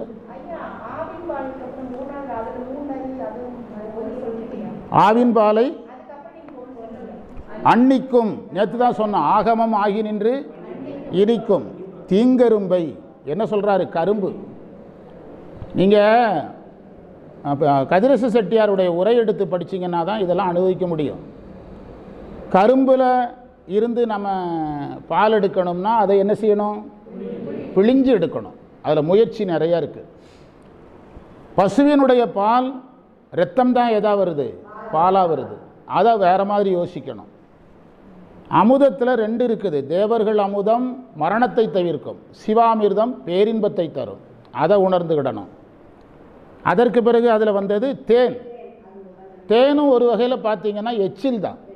தேல் வண்டினுடைய எச்சில் தான். இதெல்லாம் பண்டிதமணி பிரித்து பக்கம் பக்கமாக எழுதுவார். இந்த உதாரணங்களை நாம் தேனை சொன்னார், பாலை சொன்னார் அப்படின்னு அப்படிலாம் போக முடியாது. அதுக்குள்ளே நிறையா சைவ ரகசியங்கள், நிறையா உட்குறியீடுகள் நிறையா இருக்குது. அதனால் அந்த வகையில் பார்த்தா கரும்புச்சாறு தான் ரொம்ப சுத்தமானது. அந்த லிஸ்ட்டில் எடுத்து பார்த்தீங்கன்னா கரும்புச்சாறு தான் மிக சுத்தமானது. நாம் பார்க்குற பொருளில் உயர்ந்தது எது தான்? கரும்புச்சாறு தான். ஆமாம், அதில் கலப்பு கிடையாது. ஆமாம், கரும்பை அரணை. அரண் என்ற சொல்லுக்கு பொருள் இருக்கு. பாவத்தை தேய்ப்பவன். அரண் என்ற சொல்லுக்கு அரணைன்னு சொல்லக்கூடாது. பாவத்தை தேய்ப்பவன், பாசத்தை தேய்ப்பவன். சார், நாம் அறம்னு ஒரு கருவி வச்சுருக்கிறோமில்ல, அறம்னு ஒரு கருவி வச்சு என்ன செய்கிறோம்? தேய்க்கிறோம். ஃபினிஷிங் வரலன்னா தேய்ப்பாங்க. அது மாதிரி தேய்க்கிறதுனால சிவபெருமானுக்கு அரண்னு பேர். போற்றாதை ஆற்ற நாள் போக்கினேனே இருளாய உள்ளத்தில் இருளை நீக்கி. அதாவது இருள் என்பது ஆணவ மலம். நேற்று நமச்சிவாய் என்பதற்கு விளக்கம் சொன்னோம். அதில் ஆணவ மலத்தை குறிக்கிற எழுத்து எது? எல்லாரும் சொல்லுங்க. அவர் தெரிஞ்சவர் பேராசிரியர் சொல்லி என்ன பிரயோஜனம்? பார்த்து சொல்லுங்க. உங்களுக்காக தான் சொல்கிறேன். உங்கள் மைண்டில் செட் ஆகிற நேற்று வந்தவங்களுக்காக சொல்கிறேன். நேற்று பெதப்பம்பட்டிக்கு வந்தவங்களுக்காக சொல்கிறேன். நீங்கள் வந்தீங்கல்ல, வரல, அதனால் சொல்ல வேண்டியது இல்லையா? நமச்சிவாய் என்ற எழுத்தில் மகரம் என்ற எழுத்து எந்த மலத்தை குறிக்கும்? ஆணவ மலத்தை குறிக்கும். அறியாமையை அதான் சொல்கிறாரு. அறியாமை. புற இருள் இருந்தால் அங்கே இருக்கிற பொருள் தெரியாதுல்ல. ஆணவ மலம் இருந்தால் எதுவுமே தெரியாதுல்ல. அதனால தான் இருள்னார். புற இருளுக்கு பேர் புற இருள்னு பேர், ஆணவ மலத்துக்கு அக இருள்னு பேர். அதனால தான் இருளாய உள்ளத்தின் இருள்னார். எவ்வளோ அழகாக சொல்கிறார் பாருங்கள். அவரே உங்களுக்கு டெஃபினிஷன் கொடுத்துட்டார். நான் ஏதோ புற இருளை சொல்கிறேன்னு நினச்சிடாதீங்க. என்ன இருள்னார்? என்ன மலம்? ஆணவ மலம். மகரத்தால் குறிக்கப்படுகிற மலத்தை சொல்கிறார். நீக்கி இடர்பாவம் கெடுத்து. ஆணவ மலம் நீக்கப்பட்டால் மட்டும்தான் இடர் என்று சொல்லக்கூடிய துன்பம், பாவத்தை போக்க முடியும். இடர் என்பது துன்பம், பாவம் என்பது அந்த துன்பத்திற்கு காரணமாக நாம் செய்யக்கூடியது. இடருக்கும் பாவத்துக்கு என்ன வித்தியாசம்னா, பாவம் தான் எதா மாறும்? பாவம் தான் துன்பமாக மாறும். தெரிஞ்சுக்கிடுங்க. அவர் என்ன சொல்ல வர்றாருன்னா, காரியத்தையும் கெடுத்து காரணத்தையும் கெடுத்துன்னு அர்த்தம். இடர் பாவம் என்பதற்கு துன்பம் என்ற காரியத்தையும் அளித்தாய், அதற்கு காரணமாக இருந்த பாவத்தையும் அளித்தாயினார். சரியா? ஒரு வகையில் வினை நீக்கமாக அதை எடுக்கலாம். இடர்பாவம் கெடுத்து என்பதை எப்படி எடுத்துக்கலாம்? வினை நீக்கம் என்றும் எடுத்துக்கொள்ளலாம். வினைகளை நீக்கி என்று பொருள் எடுத்துக்கொள்ளலாம். நமச்சிவாய் என்ற மந்திரத்தில் வினைங்கிறது எங்கே இருக்குது? எந்த எழுத்தில் இருக்குது? நமச்சிவாய்ங்கிற மந்திரத்தில் வினை எந்த எழுத்துக்குள்ளே இருக்குது? வினை எந்த எழுத்தில் இருக்குது? நேற்று வந்தவங்ககிட்ட மட்டும் கேட்டுட்ருக்கிறேன். நேங்கிற எழுத்தில் இருக்குது. கண்டுபிடிச்சிட்டிங்களா சிவஞானம்? நே என்ற எழுத்துக்குள்ளே என்னெல்லாம் இருக்கணும்? மறைப்பு இருக்கணும், வினை இருக்கணும், மாயை இருக்கணும். புரியுதா? அப்போ எந்த எழுத்தை குறிக்குது? அது அதிலே நடத்திருக்கோம். ஆமாம் ஆமாம். இவங்கெல்லாம் நேற்று கவனிச்சாங்களான்னு பார்க்குறேன். இவங்க நேற்று வந்தாங்க, இவன் வந்தான், இவன் வந்து நல்லா தூங்கிட்டு இருந்தான், அவர் வந்தார், அதெல்லாம் கவனிச்சாங்களான்னு பார்க்குறேன். அப்போ இடர்பாவம் கெடுத்துங்கிறது ஒரு தொடர் தான், ஒரு கான்செப்ட் தான். ஆனால் சித்தாந்த எழுத்துக்குள்ளே போனீங்கன்னா எந்த எழுத்து? நாங்கிற எழுத்து. இருள்ங்கிறது மேங்கிற எழுத்து. இடர்பாவம் கெடுத்து ஏழையேனை உய்ய, உய்யன்னா பிழைக்க, மேலும் உயர, தெருளாத சிந்ததனை தெருட்டி. பாருங்கள் என்ன அழகாக இருக்குது. தெருளாதன்னா தெளிவடையாத, தெருளாத தெளியாத. தெருளார் கூட்டம் காட்டா அயேல். தெருளார் கூட்டம்னா தெளிவான கூட்டம். தெருளாத சிந்தைதனை தெருட்டி, தெளிவடையாத என்னுடைய மனதை தெளிவுபடுத்தின்னு அர்த்தம். தெருட்டி. இந்த இரண்டாவது வரியில் எங்கே போயிட்டார்னா ஞான படிநிலைகளுக்கு போயிட்டார். கேட்டல், சிந்தித்தல், தெளிதலுக்கு போயிட்டார். தெருளுதல் என்றால் தெளிதல்னு அர்த்தம். ஞான படிநிலைகள் எதெல்லாம் சொல்லுங்க? கேட்டல், சிந்தித்தல், தெளிதல்ங்கிற இடத்துக்கு போயிட்டார். எப்போ தெளிவு வரும்? ஆணவ மலம் போனால் தெளிவு வரும்.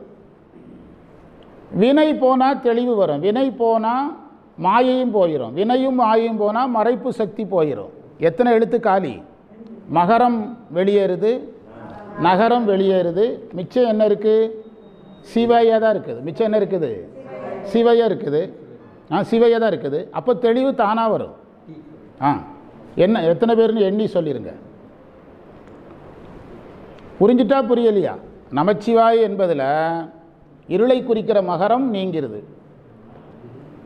மாயை கண்மம் மறைப்பை குறிக்கக்கூடிய நகரமும் நீங்கிறது. மிச்சம் என்ன இருக்குது? சிவைய. இறைவன் இருக்கிறாரு, அருள் இருக்கிறாரு, உயிர் இருக்குது. அதுக்கு பிறகு தெளிவு தானே வரும்.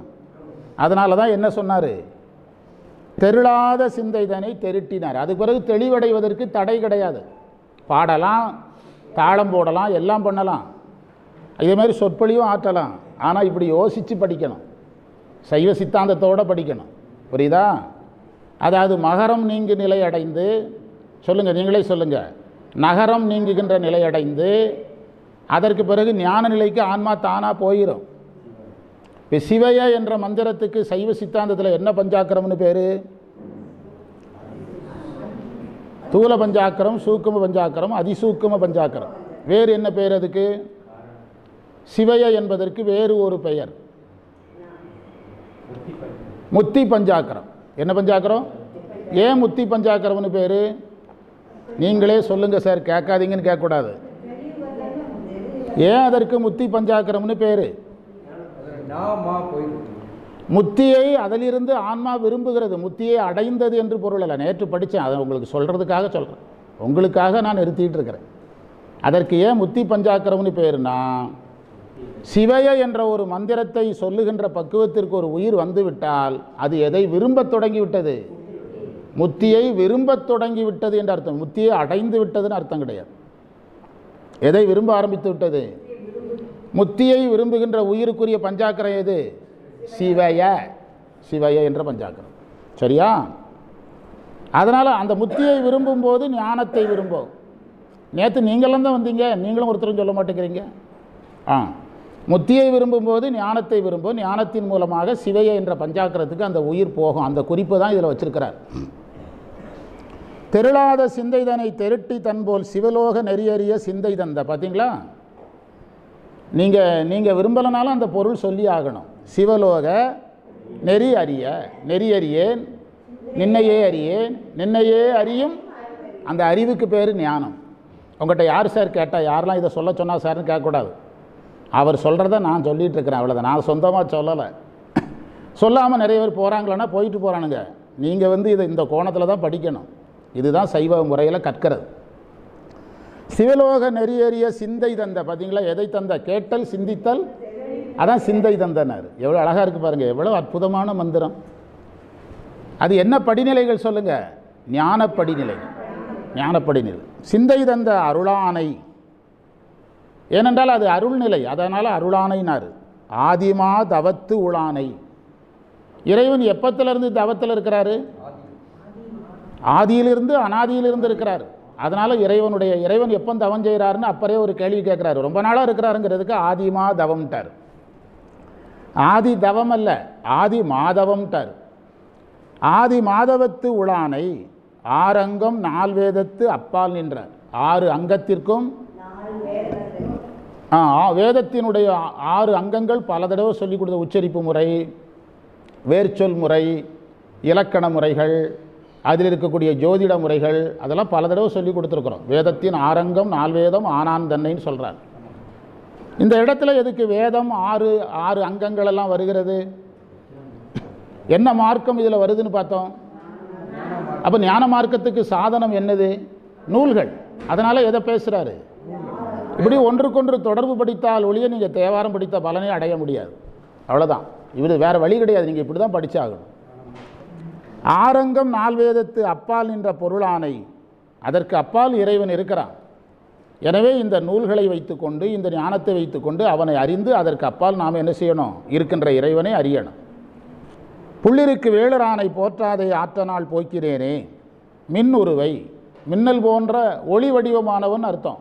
மின்னுருனா ஒளி வடிவானவன். விண்ணகத்தில் ஒன்னாய் மிக்கி வீசும். இந்த மந்திரத்தில் நீங்கள் எழுதிட்டு படிச்சிங்கன்னா ஒரு நிமிஷத்தில் முடிச்சிடலாம், இல்லைன்னா ரொம்ப நேரம் ஆகும். எழுதுங்க.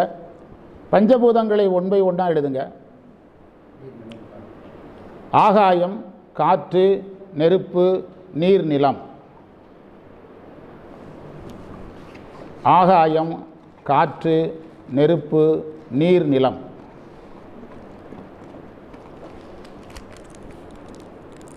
எழுதிட்டீங்களா? ஆகாயம், அதுக்கு நேர் ஓசை. அதுக்கடுத்தது என்னது? அதுக்கு நேர் ஓசையும் ஸ்பரிசமும். நம்பர் போட்டுக்கணும். ஓசை 1, ஓசையும் பரிசமும் 2. அதுக்கடுத்தது நெருப்பு, ஓசை ஸ்பரிசம் உருவம். நம்பர் 3 போடணும். அடுத்தது ஓசை ஸ்பரிசம் உருவம் சுவை.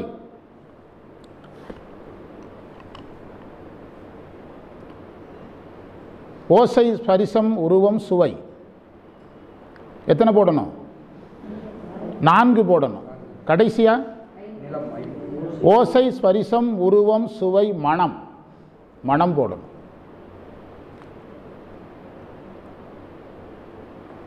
இன்னைக்கு 3 பகுதி முடிக்கணும். அதனால தான் நான் வேகமாக இருக்கிறேன். வேகமாக நடத்தினா மைக்கில் ரீச் ஆகாது. அதனால தான் மைக்கு தூக்கி தீர வச்சுட்டேன். சரியா? ஆமாம். என்ன எழுதியிருக்கிறீங்க சொல்லுங்கள். ஆகாயத்துக்கு 1 குணம் ஓசை, காற்றுக்கு 2 குணம் ஓசையும் ஸ்பரிசமும். ஸ்பரிசம்னா தொடு உணர்வு. அடுத்தது 3 குணம். நெருப்புக்கு ஓசை உண்டு, நெருப்புக்கு தொடு உணர்வு உண்டு. புரியலை சார்னா சொல்லுங்கள், கொஞ்சம் பற்ற வச்சு பார்க்கலாம். புரியுதா? நெருப்பை கண்ணால் பார்க்கலாம், அதனால் அதுக்கு உருவம் உண்டு. அடுத்தது நீருக்கு 4 குணம். ஓசை உண்டு, ஸ்பரிசம் உண்டு, உருவம் உண்டு, சுவை உண்டு. நிலத்துக்கு 5 குணம். ஓசை உண்டு, ஸ்பரிசம் உண்டு, உருவம் உண்டு, சுவை உண்டு, மனம். சுவை இருக்கிறதுனால தான் அந்த மண்ணை சாப்பிட்ற பழக்கமெல்லாம் இருக்குது. சிலர் மணல் சாப்பிட்ற பழக்கமெல்லாம் இருக்கிறது. அதனால தான் இதைத்தான் இந்த மந்திரத்தில் சொல்கிறாரு சார், வேறு ஒன்றும் இல்லை. புரியுதா? பாரிடை 5ஆய், கீழேருந்து மேலே போங்க. பாரிடை 5ஆய் பறந்தாய் போற்றி, தீயிடை 3ஆய் திகழ்ந்தாய் போற்றி, வழியிடை 2ஆய் மகிழ்ந்தாய் போற்றி, வெளியிடை 1ஆய் விளைந்தாய் போற்றி. அந்த விளைந்தாய் போற்றின்னு ஏன் சொன்னார் தெரியுமா? ஆகாயத்துக்கு அங்கேருந்து தான் எல்லாம் வரணும். விளையிறது அங்கேருந்து தான். அதனால தான் எந்த வார்த்தையை போட்டார்? விளைந்தாயினார். மின்னுருவை விண்ணகத்தில் ஒன்றாய். பார்த்தீங்களா? நான் சொன்னதெல்லாம் வருதான்னு பாருங்கள். விண்ணகத்தில் ஒன்றாய் மிக்கு வீசும் கால். கால்னா காற்று. கால்னா காற்று. மூலாதாரத்து மூண்டலு கனலை கருத்தறிவித்து. அக்னி குண்டம் இறங்குறதும் அதுதான். இதை சொல்ல மறந்துட்டேன். மூலாதாரத்து மூண்டலு கனலை காலால் எழுப்புறது. அக்னியில் நிறுத்தி குண்டம் இறங்க வச்சு காலால் எழுப்பும் கருத்து தான் குண்டம் இறங்குறது. இந்த வரியை சொல்ல அடுத்த தடவை சொல்லிடலாம். ஆமாம் ஆமாம், அந்த நெருப்பை எழுப்புறது. வீசும் கால் அகத்தில் 2ஆய் செந்தி தன் உருவில் 3ஆய். புரியுதா புரியலையா? தாழ் புனலில் 4ஆய் தரணிதலத்து 5ஆகி எஞ்சா தஞ்ச மண்ணுருவை வான் பவள கொழுந்தை மேலான பவளத்தின் கொழுந்தாக இருப்பவனை. பவளம் என்ன நிறம்? சிகப்பு. சிவபெருமான சிவப்பாக இருக்கிறதுனால பவள கொழுந்துங்கிறார். முத்தை இறைவனுடைய அருளை முத்துங்கிறார். வளர் ஒளியை வைரத்தை இறைவனை வைரம்ங்கிறார். மாசொன்று இல்லா பொன்னுருவை மாசற்ற பொன்னுங்கிறார். புள்ளிருக்கு வேளுரானை போற்றாதை ஆற்ற நாள் போய்க்கினேன். இந்த மந்திரத்தில் இறைவனை எதோடலாம் ஒப்பிட்டார்னு ஒரு லிஸ்ட் எடுக்கணும். என்னெல்லாம்? இறைவனை பவளம் நாறு, முத்து நாறு, ஒளி நாறு, வைரம் நாறு, பொன்னுங்கிறாரு. இந்த உதாரணங்களை தான் எடுத்து சிந்திக்கணும். இவ்வளவு உதாரணங்கள் சொல்லியிருக்கிறார். அரையார் பொன்களல் ஆர்ப்ப. அடுத்த மந்திரம் சொல்கிறார். எத்தனாவது மந்திரம்? 6வது மந்திரம். அரையார்னு தொடங்குவது. பொன்களல் ஆர்ப்ப ஒலி எழுப்ப அணியார் தில்லை அழகான தில்லையில் அம்பலத்துள் நடமாடும் அழகன் தன்னை கரையார் மூயிலை நெடுவேல் கடவுள். கரையாருங்கிறதுக்கு உரையில் விஷக்கரைன்னு போட்டிருக்காங்க, விடக்கரைன்னு. அது என்னமோ பொருந்துமான்னு தெரியலை எனக்கு. கரையார் மூவிலைன்னா மூவிலையை கொண்டு தாக்குறாரு. யாரை தாக்குறாரோ இந்த ரத்தம் படிஞ்சிருக்குன்னு எடுக்கணும், தெரியுமா? விஷம் படிஞ்சிருக்குன்னு எடுக்கக்கூடாது. உரையில் அப்படி இருக்குது, நான் அதை பார்த்தேன். கரையார் மூவிலை நெடுவேல் கடவுள் தன்னை மூவிலை வேல் ஏந்திய இறைவன். இந்த மூவிலைங்கிறத ஏன் சொன்னார்? திரிசூலத்தை இங்கே வைக்கிறதுக்கு என்ன காரணம்? 3 மலங்களை நீக்கிறது. 3 மலங்களை நீக்குகின்ற குறிப்பு ஏற்கனவே வந்திருக்கா வரலையா? இப்போ தானே பார்த்துட்டு வந்தீங்க. அகையிருள் போக்கினார், மகரம் போச்சுது. அதற்கு பிறகு இடர்பாவம் நீக்கினார், மாயை கண்மம் போச்சுது. 3 மலங்களை நீக்கிய குறிப்பு முன்னாலேயே இருக்குது.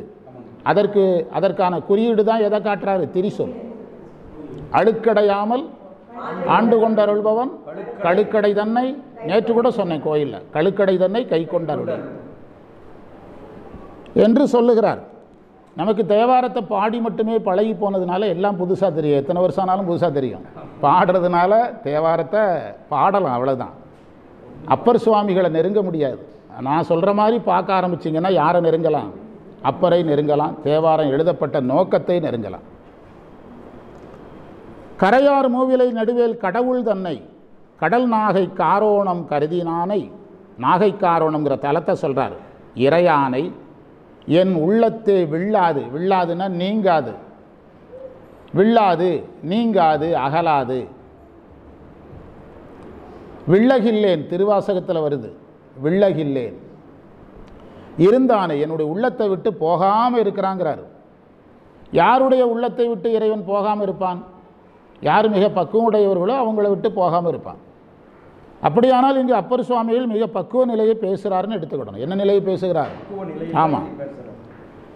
7 பொழிலும். 7 பொழில்னா 7 உலகம்னு அர்த்தம். பொழில் என்ற சொல்லுக்கு உலகம் என்று பொருள். தாங்கி நின்ற பொறையானை 7 உலகங்களையும் தாங்குகின்ற ஆற்றல் உடையவனாக இருக்கிறான். புள்ளிருக்கு வேளுரானை போற்றாதே ஆற்ற நாள் போக்கினேனே. நெருப்பனைய திருமேனி. இதுவரைக்கும் நாம் பார்த்த குறிப்புகளில் 3 மல நீக்கம் பேசியிருக்கிறோம், ஞான படிநிலைகள் பேசியிருக்கிறோம், திரிசூலம் பேசியிருக்கிறோம். அப்போ குரு வரணுமல்ல, வந்தாச்சு 7வது மந்திரத்தில். நெருப்பனைய திருமேனி வெண்ணீற்றானை. இறைவன் வெந்நீர் பூசியிருக்கிறதா சொன்னால் அது என்ன அடையாளம்? குருவுக்கான ஒரு குறியீடு. சிவா ஒரு ஃபோட்டோ எடுத்துருங்க, மேடம் எடுக்க சொன்னாங்க. அதுமாதிரி பாடும்போது ஒரு ஃபோட்டோ எடுத்து மேடத்துக்கு அனுப்பிடுங்க. ஏன் செல்லில் வேணால் எடுங்க தான். பேசும்போது ஒரு ஃபோட்டோ, பாடும்போது ஒரு ஃபோட்டோ எடுத்து அனுப்பிடுங்க. மேடம் எடுக்க சொன்னாங்க. என்ன எழுதுனீங்க? நெருப்பனைய திருமேனிங்கிறது என்ன குறிக்குது? நெருப்பனைய திருமேனிங்கிறது என்ன குறியீடுனா, இறைவனை ஒளியாக பார்க்கின்ற நிலையை சாதகன் அடையும் போது தான். இறைவனை ஒளியாக பார்க்கணும்னா சாதகன் மிகுந்த பக்குவ நிலைக்கு போயிருக்கணும். எல்லாரும் ஒளியாக பார்க்க முடியாது. மறைமலையடிகள் சொல்கிறாரு, மாணிக்கவாசகர் இறைவனை பார்த்ததெல்லாம் பெரும்பாலும் என்ன வடிவத்தில் தான்? ஒளி வடிவத்தில் தான் சொல்கிறார். ஏன் திருவெம்பாவையில் வருத செந்தழல் புரை திருமேனி காட்டி.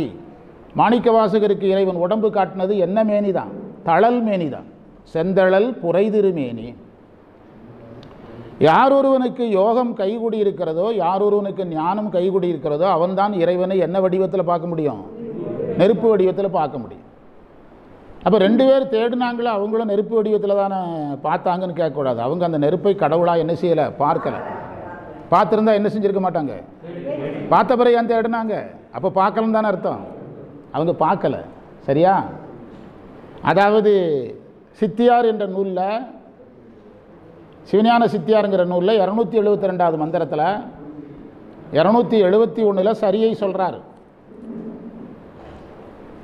272 கிரியை சொல்கிறாரு, 273 யோகம் சொல்கிறார், 72 ஜோதியை கற்பனை செய்யணுங்கிறாரு, 73 முழுச்சோதி நினைந்திருத்தல்ங்கிறாரு, ஜோதியை நினைக்கணுங்கிறாரு. நீங்கள் கிரியை பூஜை செய்யும்போது ஜோதியை கற்பனை செய்யலாம், ஆனால் யோகம் செய்யும்போது ஜோதியை கற்பனை பண்ணக்கூடாது. இன்றைக்கி நிறைய பேர் வந்திருக்கிறான், விளக்கேற்றி வச்சுட்டு தெரியுதாம்பான், தெரியலன்னா மீண்டும் 1500 ரூபா கிட்ட சொல்லுவான். அதுக்கு தெரியுதுன்னு சொல்லிடுறது ரொம்ப நல்லது. அது ஜோதி தரிசனம் கிடையாது. ஜோதி எங்கே தெரியணும்? உள்ளே தெரியணும். உள்ளே தெரிகிறது தான் ஜோதி. அதனால தான் நீ பூஜை பண்ணும்போது ஜோதியை கற்பனை செய்கிறாய், ஆனால் யோக நிலையில் முழுச்சோதி நினைந்திருத்தல், உனக்குள்ள ஜோதி தெரியும், அந்த ஜோதியை நீ என்ன செய்யணும்? நினைக்கணும்னு. அதுதான் நான் அப்பர் சுவாமிகளுடைய ஒரு தேவாரத்தை திரும்ப திரும்ப சொல்கிறேன். தேடி கண்டு கொண்டேன் திருமாலும் நான்முகனும் தேடி. எதை தேடினாங்க? ஜோதியை தேடினாங்க. திருமாலோடு நான்முகனும் தேடி தேட முடியாத தேவனை, தேவன்னா ஒளி உடையவன், என் உள்ளே தேடி கண்டு கொண்டேன். புரிஞ்சிட்டா? அதைத்தான் சார் அங்கே சொன்னதை இங்கே வேறு மாதிரி சொல்கிறேன். நீங்கள் இதுக்கும் தாளம் போட்டு பாடிட்டு இருந்தீங்கன்னா அவர் இவங்ககிட்டலாம் ஏன்டா தேவாரத்தை கொடுத்தவன்னு யோசிப்பார்.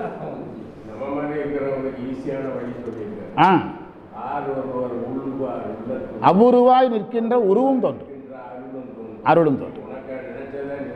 ஆமாம், நீங்கள் அந்த உருகி நினைக்கணும். உருகி நினைத்தால் வருவார். அயன்மால் இருவரும் ஜோதியை பார்த்தாங்க, உருகலையே, அதனால் அதுக்கு அவங்களுக்கு என்ன செய்யலை? கிடைக்கல. இப்படியெல்லாம் யோசிக்கணும். யோசிக்க நிறைய பேரால் முடியலை. கண்ணில் தெரியுது. ஏன்னா மாதத்தில் ஒரு நாள் பாடம் கேட்டால் அப்படி தான் இருக்குது. நான் என்ன செய்கிறது? கண்ணில் தெரியுது. நிறைய பேர் அப்படியே திருவிழாவில் காணாமல் போன மாதிரி முழிக்கிறதெல்லாம் தெரியுது. அதுக்கு நான் என்ன செய்கிறது? நேற்று நடத்தின பாடமும் இதில் இணைஞ்சி வருது. அப்போ நேற்று வந்திருக்கணும். முந்தா நாள் நடத்தின பாடம் வருது. நேற்று நடத்தின பாடமே இங்கே ஒருத்தருக்கு தெரிய மாட்டேக்கு.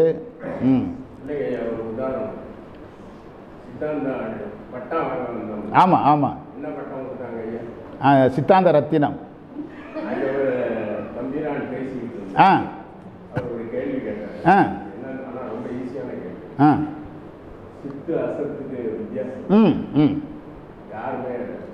சொல்லலை. அவன் சொல்கிறான். ஓ, கர்மயோகம். சொல்கிறான், விடை சொல்கிறான்.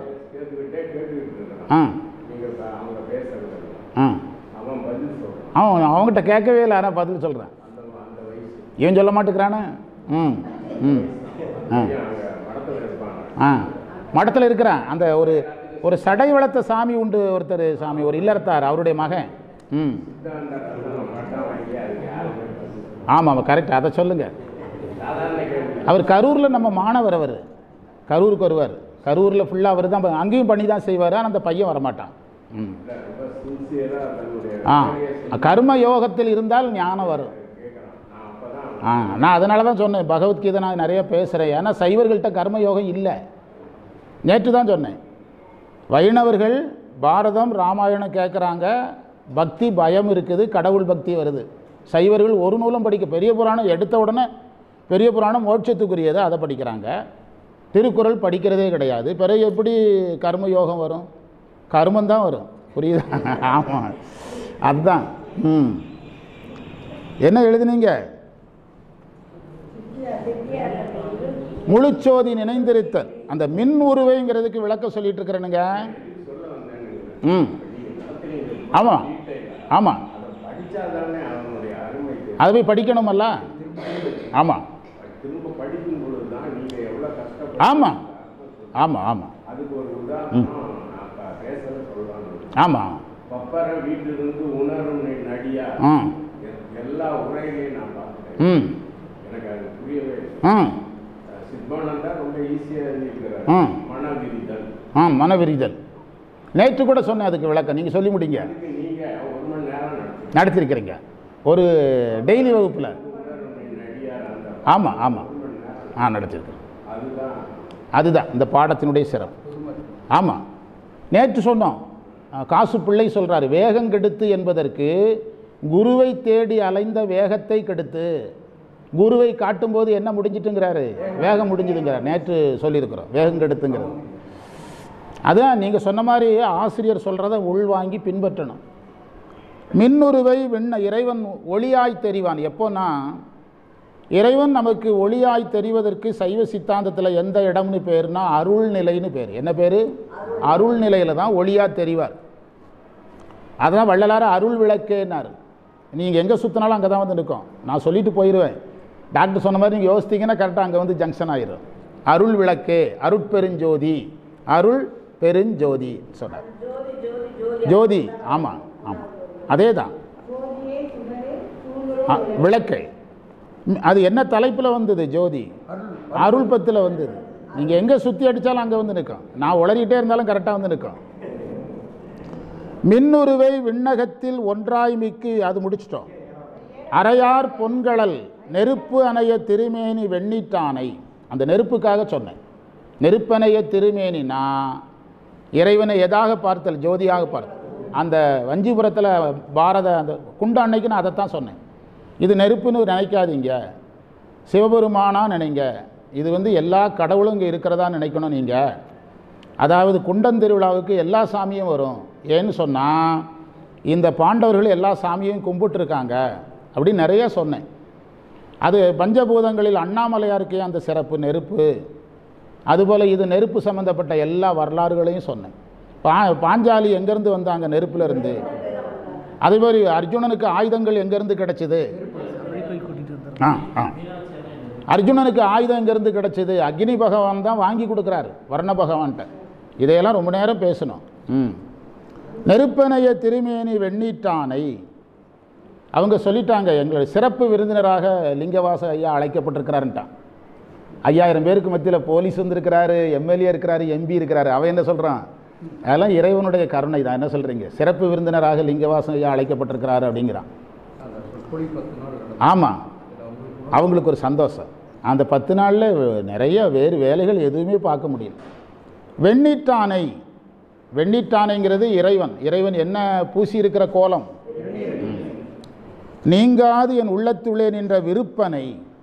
விரும்பப்படுபவனுக்கு பேர் விருப்பன். வேதியன். வேதியன் என்ற சொல்லுக்கு 2 பொருள். ஒன்று அந்தணர் கோலத்தில் வருபவன், இன்னொன்று என்னை மாற்றுபவன். வேதியா, வேதகீதா திருமுறையில் வருது. வேதியன் என்ற சொல்லுக்கு 2 பொருள். பிராமணர் வேடத்தில் வருபவன், இன்னொன்று என்னை மாற்றுபவன். வேதி, அதிலிருந்து தான் வேதியியல், கெமிஸ்ட்ரி. வேதியியலில் கெமிஸ்ட்ரி ரியாக்ஷன் தானே சொல்கிறீங்க, மாற்றுதல். வேதியனை வேத வித்தை, வேதத்திற்கு காரணமானவன். வேதம் 4னும் அதான் வேத வித்து. வெண்காடும் வியந்துருத்தி நகரும் மேவி. திருவெண்காடுங்கிற ஊர்லையும் வியன் அகன்ற திருத்துருத்திங்கிற நகர்லையும் எழுந்தருளி. மேவினா எழுந்தருளி இருப்பானை. இடைமருதுங்கிற தலத்தில் ஈங்கோய் மலைங்கிற தலத்தில் நீங்காது இருக்கின்ற இறைவனை. என்னை ஆளும் கையிலை என்னும் பொறுப்பவனை. அவருடைய அப்பர் சுவாமிகள் நிறைய தலங்களை சொல்கிறார் நினைக்கிறீங்க. உண்மை அது கிடையாது. தலத்திலே 2 வகை வச்சுருக்காரு. ஒன்று தமிழ்நாட்டு தலங்களை சொல்கிறாரு, பிறகு வடநாட்டு தலத்தை சொல்கிறார். தமிழ்நாட்டு தலம் சொன்ன பிறகு தான் வடநாட்டு தலம் சொல்கிறார். இங்கே நிறைய தமிழ்நாட்டு தலம் சொல்லிவிட்டு கேதாரம்னார். இப்போ தமிழ்நாட்டு தலங்களையெல்லாம் சொல்லி முடிச்சுட்டு எங்கே போயிட்டார்? வடக்கு. என்ன சொல்ல வர்றாருன்னு புரிஞ்சுக்கிடணும். சாதனங்களாக இவைகளையெல்லாம் வணங்கிவிட்டு எந்த தலங்களையும் வணங்குவது நம்முடைய கடமை. அந்த கடமையை ஞாபகப்படுத்துறதுக்கு தான் அந்த தலங்களை சொல்கிறார் அவர். அவருக்கே கையிலை மலை பயணம் இறைவன் திருப்பி விட்டுட்டார். அது அவருக்கு இதை பாடின பிறகு தான் நடந்திருக்கும். அதையும் இதையும் நீங்கள் இணைக்கக்கூடாது, புரியுதா? அந்த இறைவனை எனையாளும் கையிலை என்னும் பொறுப்பனை புள்ளிருக்கு வேளுரானை போற்றாதை ஆற்றனால் போய்க்கினேனை பேராயிரம்பரை. நமக்கு தெரிஞ்ச மந்திரம், நல்லா சைவர்களுக்கு அதிகமாக தெரியக்கூடிய மந்திரம். பேராயிரம்பரவி. இறைவனுக்கு எத்தனை நாமம் சொல்லணும்? 1000 நாமம் சொல்லணும். 1000 நாமங்கள் இறைவனுக்கு சொல்லணும். பேராயிரம்பரவி வானோர் எத்தும் பெம்மானை. தேவர்களால் ஏற்றப்படுகிறான். வேள்வியில் பிராமணர்கள் சொல்கிறாங்க, தேவர்கள் சொல்கிறதா சொல்கிறாரு. நாம் பெரும்பாலும் 1000 நாமங்கள் சொல்லி வழிபாடு செய்கிற பழக்கம் நம்மகிட்ட அதிகமாக இல்லை. சிவனுக்குரிய சகஸ்ர நாமங்கள். பேராயிரம்பரவி வானுரைத்தும் பெம்மானை. பெருமான் பெம்மான். பிரிவிலா அடியாருக்கென்று வாராத செல்வம் அறிவிப்பானை. யாரை பிரியாத அடியார்? இறைவனை விட்டு பிரியாத அடியார்களாக இருக்கணும். இறைவன் நம்மளை விட்டு ஒரு நாளும் பிரிய மாட்டார். நாம தான் யாரை விட்டு பிரிஞ்சிருவோம்? இறைவனை விட்டு பிரிஞ்சிருவோம். இப்போ நான் வேடிக்கையாக வச்சு காட்டு. இப்படி கை வைக்கிறோம். சாமி யார் மேலே படுத்து கிடக்கிறாரு? அவர் தூங்கினாலும் நம்ம மேலே தான் நான் தூங்கினாலும் என் மேலே படுத்து தான் தூங்குறாரு. இது பதி, இது பசு, ஆணவம், கன்மம், மாயை. இறைவன் யார் மேலே படுத்திருக்கிறாரு? இறைவன் என் மேலே படுத்தது சரி, நான் எது மேலே படுத்திருக்கிறேன்? ஆணவத்து மேலெல்லாம் படுத்திருக்கிறேன். இப்படி படுத்தா கூட பரவாயில்ல, இப்படிலாம் படுத்திருக்கிறேன். என்ன சொல்கிறீங்க? இப்படி படுத்தா பாதுகாப்பு. யார் மேலே படுத்திருக்கிறோம்? அதெல்லாம் நம்ம மேலே படுத்தாலும் ஆபத்து இல்லை. உண்டா இல்லையா? இப்படி பாருங்கள், இந்த சைவ சித்தாந்திகள் சொல்கிறது தான் சொல்கிறேன். இப்படி பாருங்கள், இறைவன் யாரை பார்க்குறாரு? உயிர் எதை பார்க்குது? ஆணவத்தை பார்க்குது. அது தப்புன்னு சொல்கிறது தான் சின்முத்திரை. இறைவன் உயிரை பார்க்குறாரு சார். உயிர் மலங்களை பார்க்கிறது, ஆணவம், கன்மம், ஆயை பார்க்குது. அப்போ தான் அதை திருப்புவது தான் என்னது? சின்முத்திரை.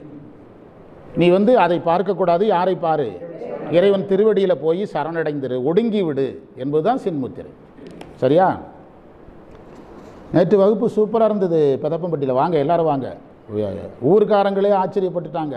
பிரம்மாண்டமாக இருந்துச்சு. நாங்கள் அந்த கோயிலுக்குள்ளே போனால் வேறு பாடமெல்லாம் வருது, நம்ம நினைக்காத பாடமெல்லாம் வருது. நான் அந்த சித்தாந்தம் இல்லாமல் சொல்லணுன்ட்டு போனால் அது விரிஞ்சு எங்கேயோ போயிட்டு நல்லா இருந்துச்சு.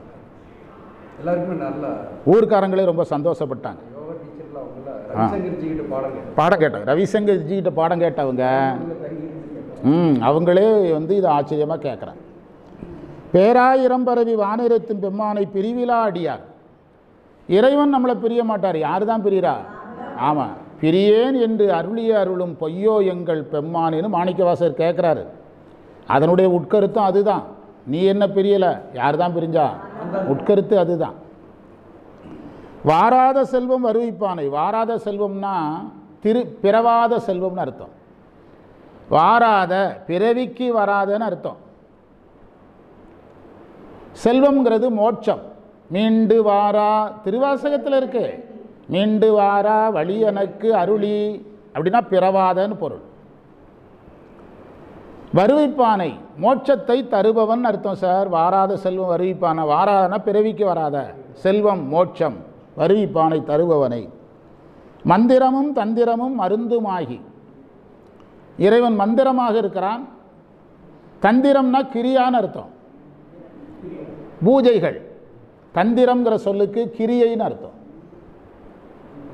அதாவது திருமந்திரத்தில் இதனுடைய ரகசியங்கள் எல்லாம் இருக்குது. ஆகம ரகசியங்கள். ஆகம ரகசியங்கள் மந்திரம், தந்திரம், இவைகள் தான் 3 ரகசியம் ஆகமத்தில். உபதேசம். ஆகமம் 3க்குள்ளே அடக்கணும் சார். எதுக்குள்ளே அடக்கணும்? மந்திரம், தந்திரம், உபதேசம். இதில் மந்திரத்தை சொல்கிறாரு, தந்திரத்தை சொல்கிறாரு. அப்போ உபதேசத்தை எடுத்துக்கிடணும். உபதேசம் யார் பண்ணுவா? அதனால தான் அதுக்கு முந்திர மந்திரத்தில் வெண்ணீட்டானைன்னு வச்சார். இப்படி கனெக்ட் பண்ணி போனீங்கன்னா தான் ஞானம் வரும். அல்லது எல்லாம் வரும், என்ன வராது? ஞானம் வராது. ஞானம் வராது. அந்த தந்திரம் என்ற சொல்லுக்கு கிரியைகள்னு அர்த்தம். அதில் ஒரு வகை தான் அந்த முத்திரைகள். அதுவும் ஒரு வகையான தந்திரம் தான். அந்த முத்திரைகள் எல்லாம் காட்ட எழுந்தருள்க, இருந்தருள்க, நேர் நின்றருள்க, முப்பேரொளி கேட்டருள்க, திருச்சுற்று கண்டருள்க, இதெல்லாம் அந்த முத்திரைகளே ஒரு வகையான தந்திரம் தான். அதனுடைய அது தெரியாத நாம் என்ன செய்கிறோம்? சாமி முத்திரை காட்டி சாமியெல்லாம் இறங்கி நம்மளை பயப்படுறோம். அது ஒரு வகையான தந்திரம் தான். புரியுதா? அந்த இது இப்படி இந்த விளக்க வச்சு இப்படி அடிக்கிறது, கையை காட்டுறது, அதெல்லாம் அந்த எதற்குள் அடங்கிறோம்? தந்திரத்தில் அடங்கிடும், தந்திரங்களில் அடங்கிடும். தந்திரம் சொல்கிற மந்திரம் வேறு, தந்திரம் வேறு, உபதேசம் வேறு. உபதேசம் யார் சம்பந்தப்பட்டது? அதனால தான் மந்திரமும் தந்திரமும் மருந்துமாகின்றார். அந்த மருந்து தான் உபதேசம். அவர் மருந்துன்னு சொன்னதை நீங்கள் எதா எடுத்துக்கணும்? உபதேசமாக எடுத்துக்கணும். டாக்டர் உபதேசம் பண்ணவர் தான் மருந்து தர்றாரு. இந்த மாத்திரையை சாப்பிடுங்க உங்களுக்கு சரியாயிரும், அதுக்கு ஒரு மருந்துங்கிறார். உண்டா இல்லையா? மருந்துமாகி அடுத்தது தீரா நோய், பிறவி நோய். சார் அந்த பிறவி நோய் இல்லைங்கிறத தான் வாராத செல்வம்னு சொன்னார் சார். ரிவர்ஸில் போனாலும் பொருள் வரும், முன்னால் போனாலும் பொருள் வரும். நீங்கள் அதற்குள் மறைந்திருக்கிற உட்பொருளையே பயணம் செய்யணும், சொற்பொருளில் பயணம் செய்யக்கூடாது. சரியா? வாராதங்கிறத பிறவாமின்னு சொன்னார். பின்னால் தீரா நோய். தீரா நோய் என்னது? பிறவிக்கு மருந்தாக இருக்கிறார். தீரா நோய் தீர்த்தருள வல்லான் தன்னை திரிபுரங்கள் தீயளத்தின் சிலை கை கொண்ட முப்புறங்களை எரிக்கிறார். முப்புறங்களை எரித்தல் என்பது சைவ சித்தாந்தத்தில் என்ன குறியீடு? மும்மலத்தை எரிக்கிறார்கள் தான் முப்புறத்தை எரிக்கிறாருங்கிற கதையை சொல்கிறார். நீங்கள் கதை சொல்லிகிட்டே இருந்தால் 500 யுகத்துக்கு சொல்லிவிட்டு அவன் கேட்டுகிட்டே இருப்பான், நீங்கள் சொல்லிகிட்டே இருக்க வேண்டியதான். யுகம் முடிஞ்சிடும். சாமியை படைப்பு நிறுத்தியாச்சு, ஆளை விட்டுருங்கடா, நீங்கள் திருந்துற மாதிரி தெரியலன்னு இருவார். புரியுதா? மும்மலத்தினுடைய நீக்கம்தான். நான் சொல்லலை, திருமூலர் சொல்கிறாரு. முப்புறம் என்பது மும்மல காரியம். மும்மலங்களை எரித்தல் தான் முப்புறத்தை எரித்தல். மும்மல நீக்கத்துக்கு தான் முப்புறத்தை சொல்கிறார். தீன் சிலை கை கொண்ட போரானை, போரானைனா போரிடுகின்றவனை, புள்ளிருக்கு வேளுரானை போற்றாதை ஆற்றனால் போக்கினானே, பன்னியனை பைங்கொடியாள் பாகன் தன்னை. எத்தனாவது மந்திரம்? பன்னியனை 8. புரியுதா? பன்னியன் என்பதற்கு இசை வடிவானவன். 9வது மந்திரம்.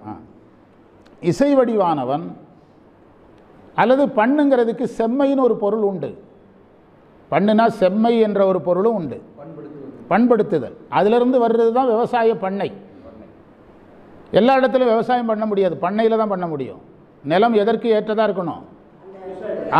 அப்போ பண்படுத்தப்பட்டது பண்ணை, பண்படுத்தப்பட்டது செம்மையானது, இசை உடையது, எல்லா பொருளும் வரும்.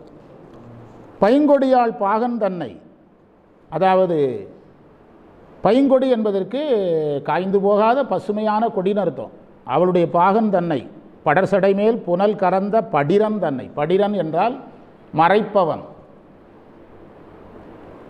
திருவாசகத்தில் படிரி என்று ஒரு வார்த்தை இருக்குது. வஞ்சகி, பொய் சொல்லுபவள். திருவம்பாவையில் இருக்குது. படிரி கதவு திறவாய், வாய் திறவாய். படிரன் என்றால் மறைப்பவன், மறைத்து பேசுபவள். படிரன் தன்னை, புனலை மறைத்திருக்கிறதுனால இறைவனுக்கு பேர் படிரன். கங்கையை மறைச்சிருக்கிறதுனால. யாருக்கு தெரியக்கூடாது கங்கை இருக்கிறது? அம்மைக்கு தெரியக்கூடாது. புரியுதா? கங்கையும் ஒரு பெண்ணு, அதனால் அம்மைக்கு அவர் நயமாக சொல்கிறார். கங்கை இருக்கிறது யாருக்கு தெரியக்கூடாது? அம்மைக்கு தெரியக்கூடாது, மறைச்சி வச்சிருக்கிறார். நயமாக சொல்கிறார். நன்னியனை, நன்னியவன நெருங்கியவன். என்னாக்கி தன்னானானை. இது சைவ சித்தாந்தத்துக்குள்ள உள்ள இறங்கி அடிச்சிட்டாரு சார் 9வது மந்திரத்தில். நன்னியன் என்பதற்கு துணை என்று பொருள், அல்லது உடனாய் நின்றவன். சைவ சித்தாந்த பொருள் உடனாய் நின்றவன். ஆமாம். அந்த சைவ சித்தாந்த பொருள் தான் சொல்ல போகிறாரு. நன்னியன் என்றால் துணையானவன், உடனாய் நின்றவன். என்னாக்கி, என்னாக்கின்னா என்னை ஆக்கி. என்னை ஆக்கினா என்னை திருத்தி, என்னை திருத்தி. உருத்தெரியா காலத்தே உளமன்னி கருத்து திருத்தி, கருத்திருத்தி. அதுதான் என்னானைங்கிறதுக்கு என்னை திருத்தின்னு அர்த்தம். அருணை வடிவேல் முதலியார் உரை சொல்லிட்டு இருக்கிறேன். திருத்துருத்தி உருத்தெரியா காலத்தை உட்புகுந்து உளமன்னி கருத்து இருத்தி, கருத்தை திருத்தின்னு 2 பொருள் சொல்லுவாங்க. என்னாக்கினா என்னை ஆக்கி. இப்போது என்னை ஆளாக்கினா என்ன அர்த்தம்? என்னை ஆளாக்கினா ஒரு மகன் சொல்கிறேன், என்னை ஆளாக்குனது எங்கள் அப்பா தான் அப்படின்னா 18 வயசு வரைக்கும் வளர்றதில்லை. வளர்றது வருஷம் வந்தால் வளர்ந்துடும். சில பட்டங்கள் வருஷம் வந்தால் வரும், சில பட்டங்கள் திறமை இருந்தால் வரும். உண்டா இல்லையா? வருஷம் வந்தால் வர்றது ஆளாக்குறதில்ல. என்னையை படிக்க வச்சு வேலைக்கு தகுதி உடையவனாக்கி வேலைக்கு அனுப்பி உண்டா இல்லையா? இப்போ நீங்கள் பட்டம் வாங்கினதெல்லாம் வருஷம் ஆனதுனால வரல, உங்கள் திறமைக்கு வந்தது, உழைப்புக்கு வந்தது. அதைத்தான் ஆக்கினார். என்னை சைவத்துக்கு என்னை உன்னோடு சேர்த்து கொள்வதற்கு தகுதி உடையவன் ஆக்கி ஆக்கி அந்த வார்த்தையை அதில் சொல்கிறாரு. தன்னை என்னாக்கி தன்னானானை. தன்னானானைன்னா ஏகனாகி நிற்பவனை, ஏகனாகி நிற்பவனை. ஏகனாகி நிற்பவனைங்கிறதுல சந்தேகம் வரும். என்னுடைய இருப்பு தெரியாதபடி என்னை தனக்குள் அடக்கி கொண்டவன் அர்த்தம். என் இருப்பு தெரியாமல் என்னை தனக்குள் அடக்கி கொண்டவன் அவனே தானேயாகி அன்னறி ஏகனாகி இறைவனி நிற்க மலமாயை தன்னோடு வல்வினையின்றே. எத்தனாம் நூற்பா? 10ஆம் நூற்பா. 10ஆம் நூற்பாவில் தசகாரியத்தில் எதை பொருத்தணும்? சிவயோகத்தை பொருத்தணும். சிவயோகத்துக்கு இன்னொரு பேர் என்னது? அருள்நிலை. இப்படியெல்லாம் நீங்கள் எங்கே சுற்றினாலும் அது அங்கே நிற்கணும் கரெக்டாக. 10ஆம் நூற்பாவில் என்ன சொல்கிறார் மெய்கண்டார்? அவனே தானே ஆகி அன்னறி. என்ன பொருள்? உயிர் இருப்பு தெரியாமல் இறைவன் இருப்பு தெரிகின்ற அளவிற்கு எது அடக்கப்படுகிறது? ஆன்மா எதற்குள் ஒடுக்கப்படுகிறது? இறைவனுக்குள் ஒடுக்கப்படுது. இப்போ இந்த பில்டிங்குக்கு வெளியே ஒரு லைட்டு போடுறோம் சார். இந்த தெருக்காரங்கெல்லாம் அந்த லைட்டில் நாங்கள் நைட்டில் பயன்படுத்தணும்னு சொல்கிறாங்க. காலையில் அணைக்க மறந்துட்டீங்க, எது இருக்குது? ஆனால் அந்த லைட் வெளிச்சத்தை யாரும் பயன்படுத்தலை. ஏன்னா எந்த வெளிச்சம் அதை விழுங்கிட்டு. அது மாதிரி இறைவனுக்குள் நாம் அடங்கி இறைவன் இருப்பு தெரியும், நம்ம இருப்பு தெரியாத நிலையை சொல்லிகிட்டு இருக்கிறார். சரியா? இறைவன் இருப்பு தெரியும், யார் இருப்பு தெரியாது? நம்முடைய இருப்பு தெரியாத. பகல் விளக்கு இறைவனுக்குள் சூரியனுக்குள் ஒடுங்குவது போலே ஆன்மா சிவத்துக்குள் ஒடுங்குற நிலையை பேசிகிட்டு இருக்கார். சரியா? எத்தனாவது மந்திரம்? தன்னானானை, அதாவது என்னை தனக்குள் அடக்கி கொண்டவன், என்னை விட்டு நீங்காதவன் உரை சொல்கிறாரு அருணை வடிவேல் முதலியார். என்னை விட்டு நீங்காதவனை. ஆனாமை என்ற தமிழ் சொல்லுக்கு, ஆனாமை என்ற தமிழ் சொல்லுக்கு நீங்காமைன்னு அர்த்தம். நான்மறையின் நல்பொருளை, குருவுக்கு சம்பந்தப்பட்டது, நளிர்வெண் திங்கள், விளங்குகின்ற திங்களை கண்ணியாக அணிந்தவனை, கடிய நடை விடை ஒன்று ஏறும் காரணனை, இடப வாகனத்தில் ஏறக்கூடிய காரணன், எல்லாவற்றிற்கும் காரணமானவனை. அடுத்தது நாராயணனை. நாராயணனாக இருக்கிறது யாரு தான்? சிவபெருமான் தான் நாராயணனாக இருக்கிறார். அந்த சிவத்தத்துவத்தை நாம் மூணாக பிரிக்கிறோம். என்ன சொல்கிறோம்? லயசிவம், போகசிவம், அதிகார சிவம்னு பிரிக்கிறோம். லயசிவத்தில் என்னெல்லாம் வருது? நாதம் விந்து லயசிவம். சதாசிவம் அதற்கு போக சிவம்னு பேர். அதிகார சிவம் சுத்த வித்தை, மகேஸ்வரம் சுத்த வித்தை எல்லாம் அதிகார சிவம். அப்போ அதில் அதிகார சிவத்துக்குள்ளே என்ன சாமியெல்லாம் இருக்கிறாரு? ருத்ரன் இருக்கிறாரு, மால் இருக்கிறாரு, அயன் இருக்கிறாரு. அவங்கெல்லாம் யார் தான்? அதனால தானே சிவம்னு பேர். அவங்கெல்லாம் சிவமாக இருக்கிறதுனால தானே சிவம்னு பேர். அப்போ திருமாலை யார் தான்? சிவபெருமான் தாங்கிறாரு. ஆமாம் ஆமாம். ஆனால் இறைவனுடைய ஆணையை பற்றி தான் செயல்படுறாங்க. அப்போது நாராயணனும் நீயேங்கிறார், பிரம்மனும் நீயேங்கிறார் இந்த மந்திரத்தில். நாரணனை அப்பர் திருவையாற்று பதிகத்தில் நாரணனை கமலத்து ஓங்கும் புண்ணியன்கிறது யாருன்னா பிரம்மன். என்ன சொல்கிறாருன்னா, பிரம்மனும் நீயே, நாராயணனும் நீயே. ஆக்குவாய் காப்பாய். ஆக்குவாய்னு சொல்லும்போது பிரம்மனாயிடுறாரு, ஆக்குவாய் காப்பாய்ன்னு சொல்லும்போது திருமாலாயிடுறாரு. படைப்பாய் காப்பாய், படைப்பாய் என்று சொல்லும்போது பிரம்மன் ஆகிடுறாரு, காப்பாய் என்று சொல்லும்போது திருமாலாயிடுறார். இப்போ நம்ம பேசுனதை ஒரு நாள் பேசலாம், இது வகுப்பு சொற்பொழிவு கிடையாது. புரியுதா? நம்ம வகுப்பாக எடுத்து டாக்டர் சொன்ன மாதிரி அனுபவிக்கணும். இது வீட்டில் போய் யோசித்தீங்கன்னா, நான் இன்றைக்கி ஒரு நேரம் நடத்தினது ஒரு வருஷத்துக்கு போதும். நேற்று பெதப்பம்பட்டியில் பேசுனது ஒரு வருஷத்துக்கு போதும். உண்டா இல்லையா? நாரணனை கமலத்து ஓங்கும் புண்ணியனை புள்ளிருக்கு வேளுரானை போற்றாதை ஆற்றநாள் போக்கினேனை. இருத்தானை, இருத்தான் என்றால் அழுத்தியவன் அர்த்தம். எத்தனாவது மந்திரம்? நசுக்கியவன் அல்லது அழுத்தியவன். இருத்தானை இலங்கையர்கோன் சிரங்கள் 10, இலங்கையர்கோன் சிரங்கள் 10 இருத்தானை. ராவணனுடைய 10 தலையை எதுக்குள்ளே வச்சு அழுத்திடுறாரு, நசிக்கிறாரு. எதற்கு கீழே வச்சு? கைலை மலைக்கு கீழே வச்சு. அதான் இருத்தான்னு பேர், சிவபெருமானுக்கு பேர். எழுநரம்பின் இன்னிசை கேட்டு இன்புற்றானை. யார் பாடுறா?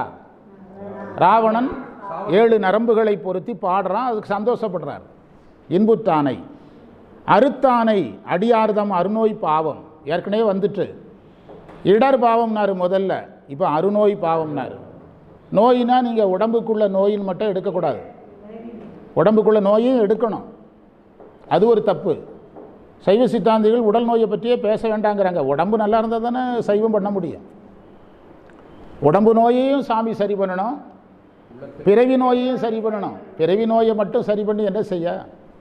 இங்கேருந்து ஈரோடு போகணும்னா ஹெல்த் இருந்தால் தானே போக முடியும், உண்டா இல்லையா? அந்த ஹெல்த் இல்லைனாலும் நம்ம வேலையை செய்கிறோம். என்ன செய்கிறது? இருமல் வந்துட்டு சளி பிடிச்சிட்டு நடக்க முடியலன்னு வேலையை நிறுத்த முடியுமா? ஒன்றுமே நிறுத்த முடியாது. நாம் அதுக்கு தயாராக தான் ஆகணும். அதாவது இப்போ ஒரு அரசு அதிகாரி வருவார், அவர் சொல்கிறத நீங்கள் அப்படியே கவனித்து ஃபாலோ பண்ணிக்கிடணும். பேசி முடித்தோன்னு உங்கள் அக்கௌண்ட்டில் 2 லட்ச ரூபா வரும். அவர் சொன்னதை கவனித்தா தான் நீங்கள் செல்ஃபோனில் அதையெல்லாம் டைப் பண்ண முடியும்னு ஒருத்தர் சொல்கிறாரு. அவருக்கு பயங்கரமாக சளி பிடிச்சிருக்குது, ஒன்றுமே புரிய மாட்டேங்குது, மைக்கில் எக்கோவாகுது. எதுவுமே கவனிக்க மாட்டிங்களா? ரொம்ப துல்லியமாக கவனிப்பீங்கல்ல, அதே மாதிரி கவனிங்க. ஆமாம் ஆமாம், சரியா?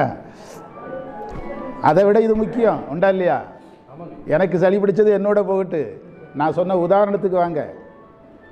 எக்கோ ஆகும், எல்லாம் தான் ஆகும், அப்படி தானே சிவா? நேற்று ஆண்ட எக்கோ ஆகுன்னு, எக்கோ ஆகத்தான் செய்யும். கோயில் என்ன கட்டும்போது மைக்கு வரும்னு அவருக்கு தெரியுமா? கோயில் கட்டினவருக்கு அன்னைக்கு மைக்கே கிடையாது, உண்டா இல்லையா? அறுத்தானை அடியார்தம் அருநோய் பாவம். என்ன அழகான அந்த வரிகளையெல்லாம் உணரணும் சார். ஏற்கனவே வந்ததை திரும்ப சொல்கிறாரு. என்ன சொல்ல வர்றான்னா, இறைவன் குருவாக வந்து மும்மலங்களை நீக்கி, எனது ஆணவம் நீக்கி, கண்மம் நீக்கி, மாயை நீக்கி, பிறவியை நீக்குவாருங்கிறத திரும்ப திரும்ப சொல்கிறாரு. அருநோய் பாவம் அலைகடலில் ஆளாலும் உண்டு கண்டம் கருத்தானை. விஷத்தை சாப்பிட்டு எது கருத்து போச்சான்? கருத்தானை. அது இறைவனுடைய கருணை. விஷம் சாப்பிட்றதுக்கு ஒரு கருணை வேணுமல்ல. ஒரு கிளாஸ் டீ சாப்பிடுங்கனாலே நம்ம வந்து நல்ல டீயான்னு யோசிக்கிறோம். நான் வந்து கிரீன் டீ தான் சாப்பிடுவேன், எல்லா டீயும் சாப்பிட்றது இல்லைங்கிறோம். டீ கடை டீனால தான் எல்லா நோயும் வருதுங்கிறோம். ஆனால் இவர் எது தெரிஞ்சே என்ன செய்கிறாரு? ஆமாம், பெயக்கண்டும் நஞ்சுண்டமைவர் நயத்தக்க நாகரீகம் உடையவர்னு வள்ளுவர் சொல்கிறார். விஷத்தை போடுறான்னு தெரிஞ்சாலும் சாப்பிடுவானா பெரிய மனுஷன். சிவபெருமான் பெரிய மனுஷங்கிறதுனால விஷம் தெரிஞ்சே என்ன செய்தார்? சாப்பிட்டார். கண்ணழலால் காமன் ஆகம் காய்ந்தானை. கண்ணில் வந்த நெருப்புனால காமனையை எரிச்சிட்டார். காமனை எரிச்சாரு. ஆமாம், எரிச்சார். யார் இல்லைன்னு சொன்னது? என்ன சொல்ல வர்றாரு? காமனை எரித்ததன் மூலமாக ஆசையும் பற்றும் அழிக்கப்படுதல்ங்கிறது குறிப்பு சார்.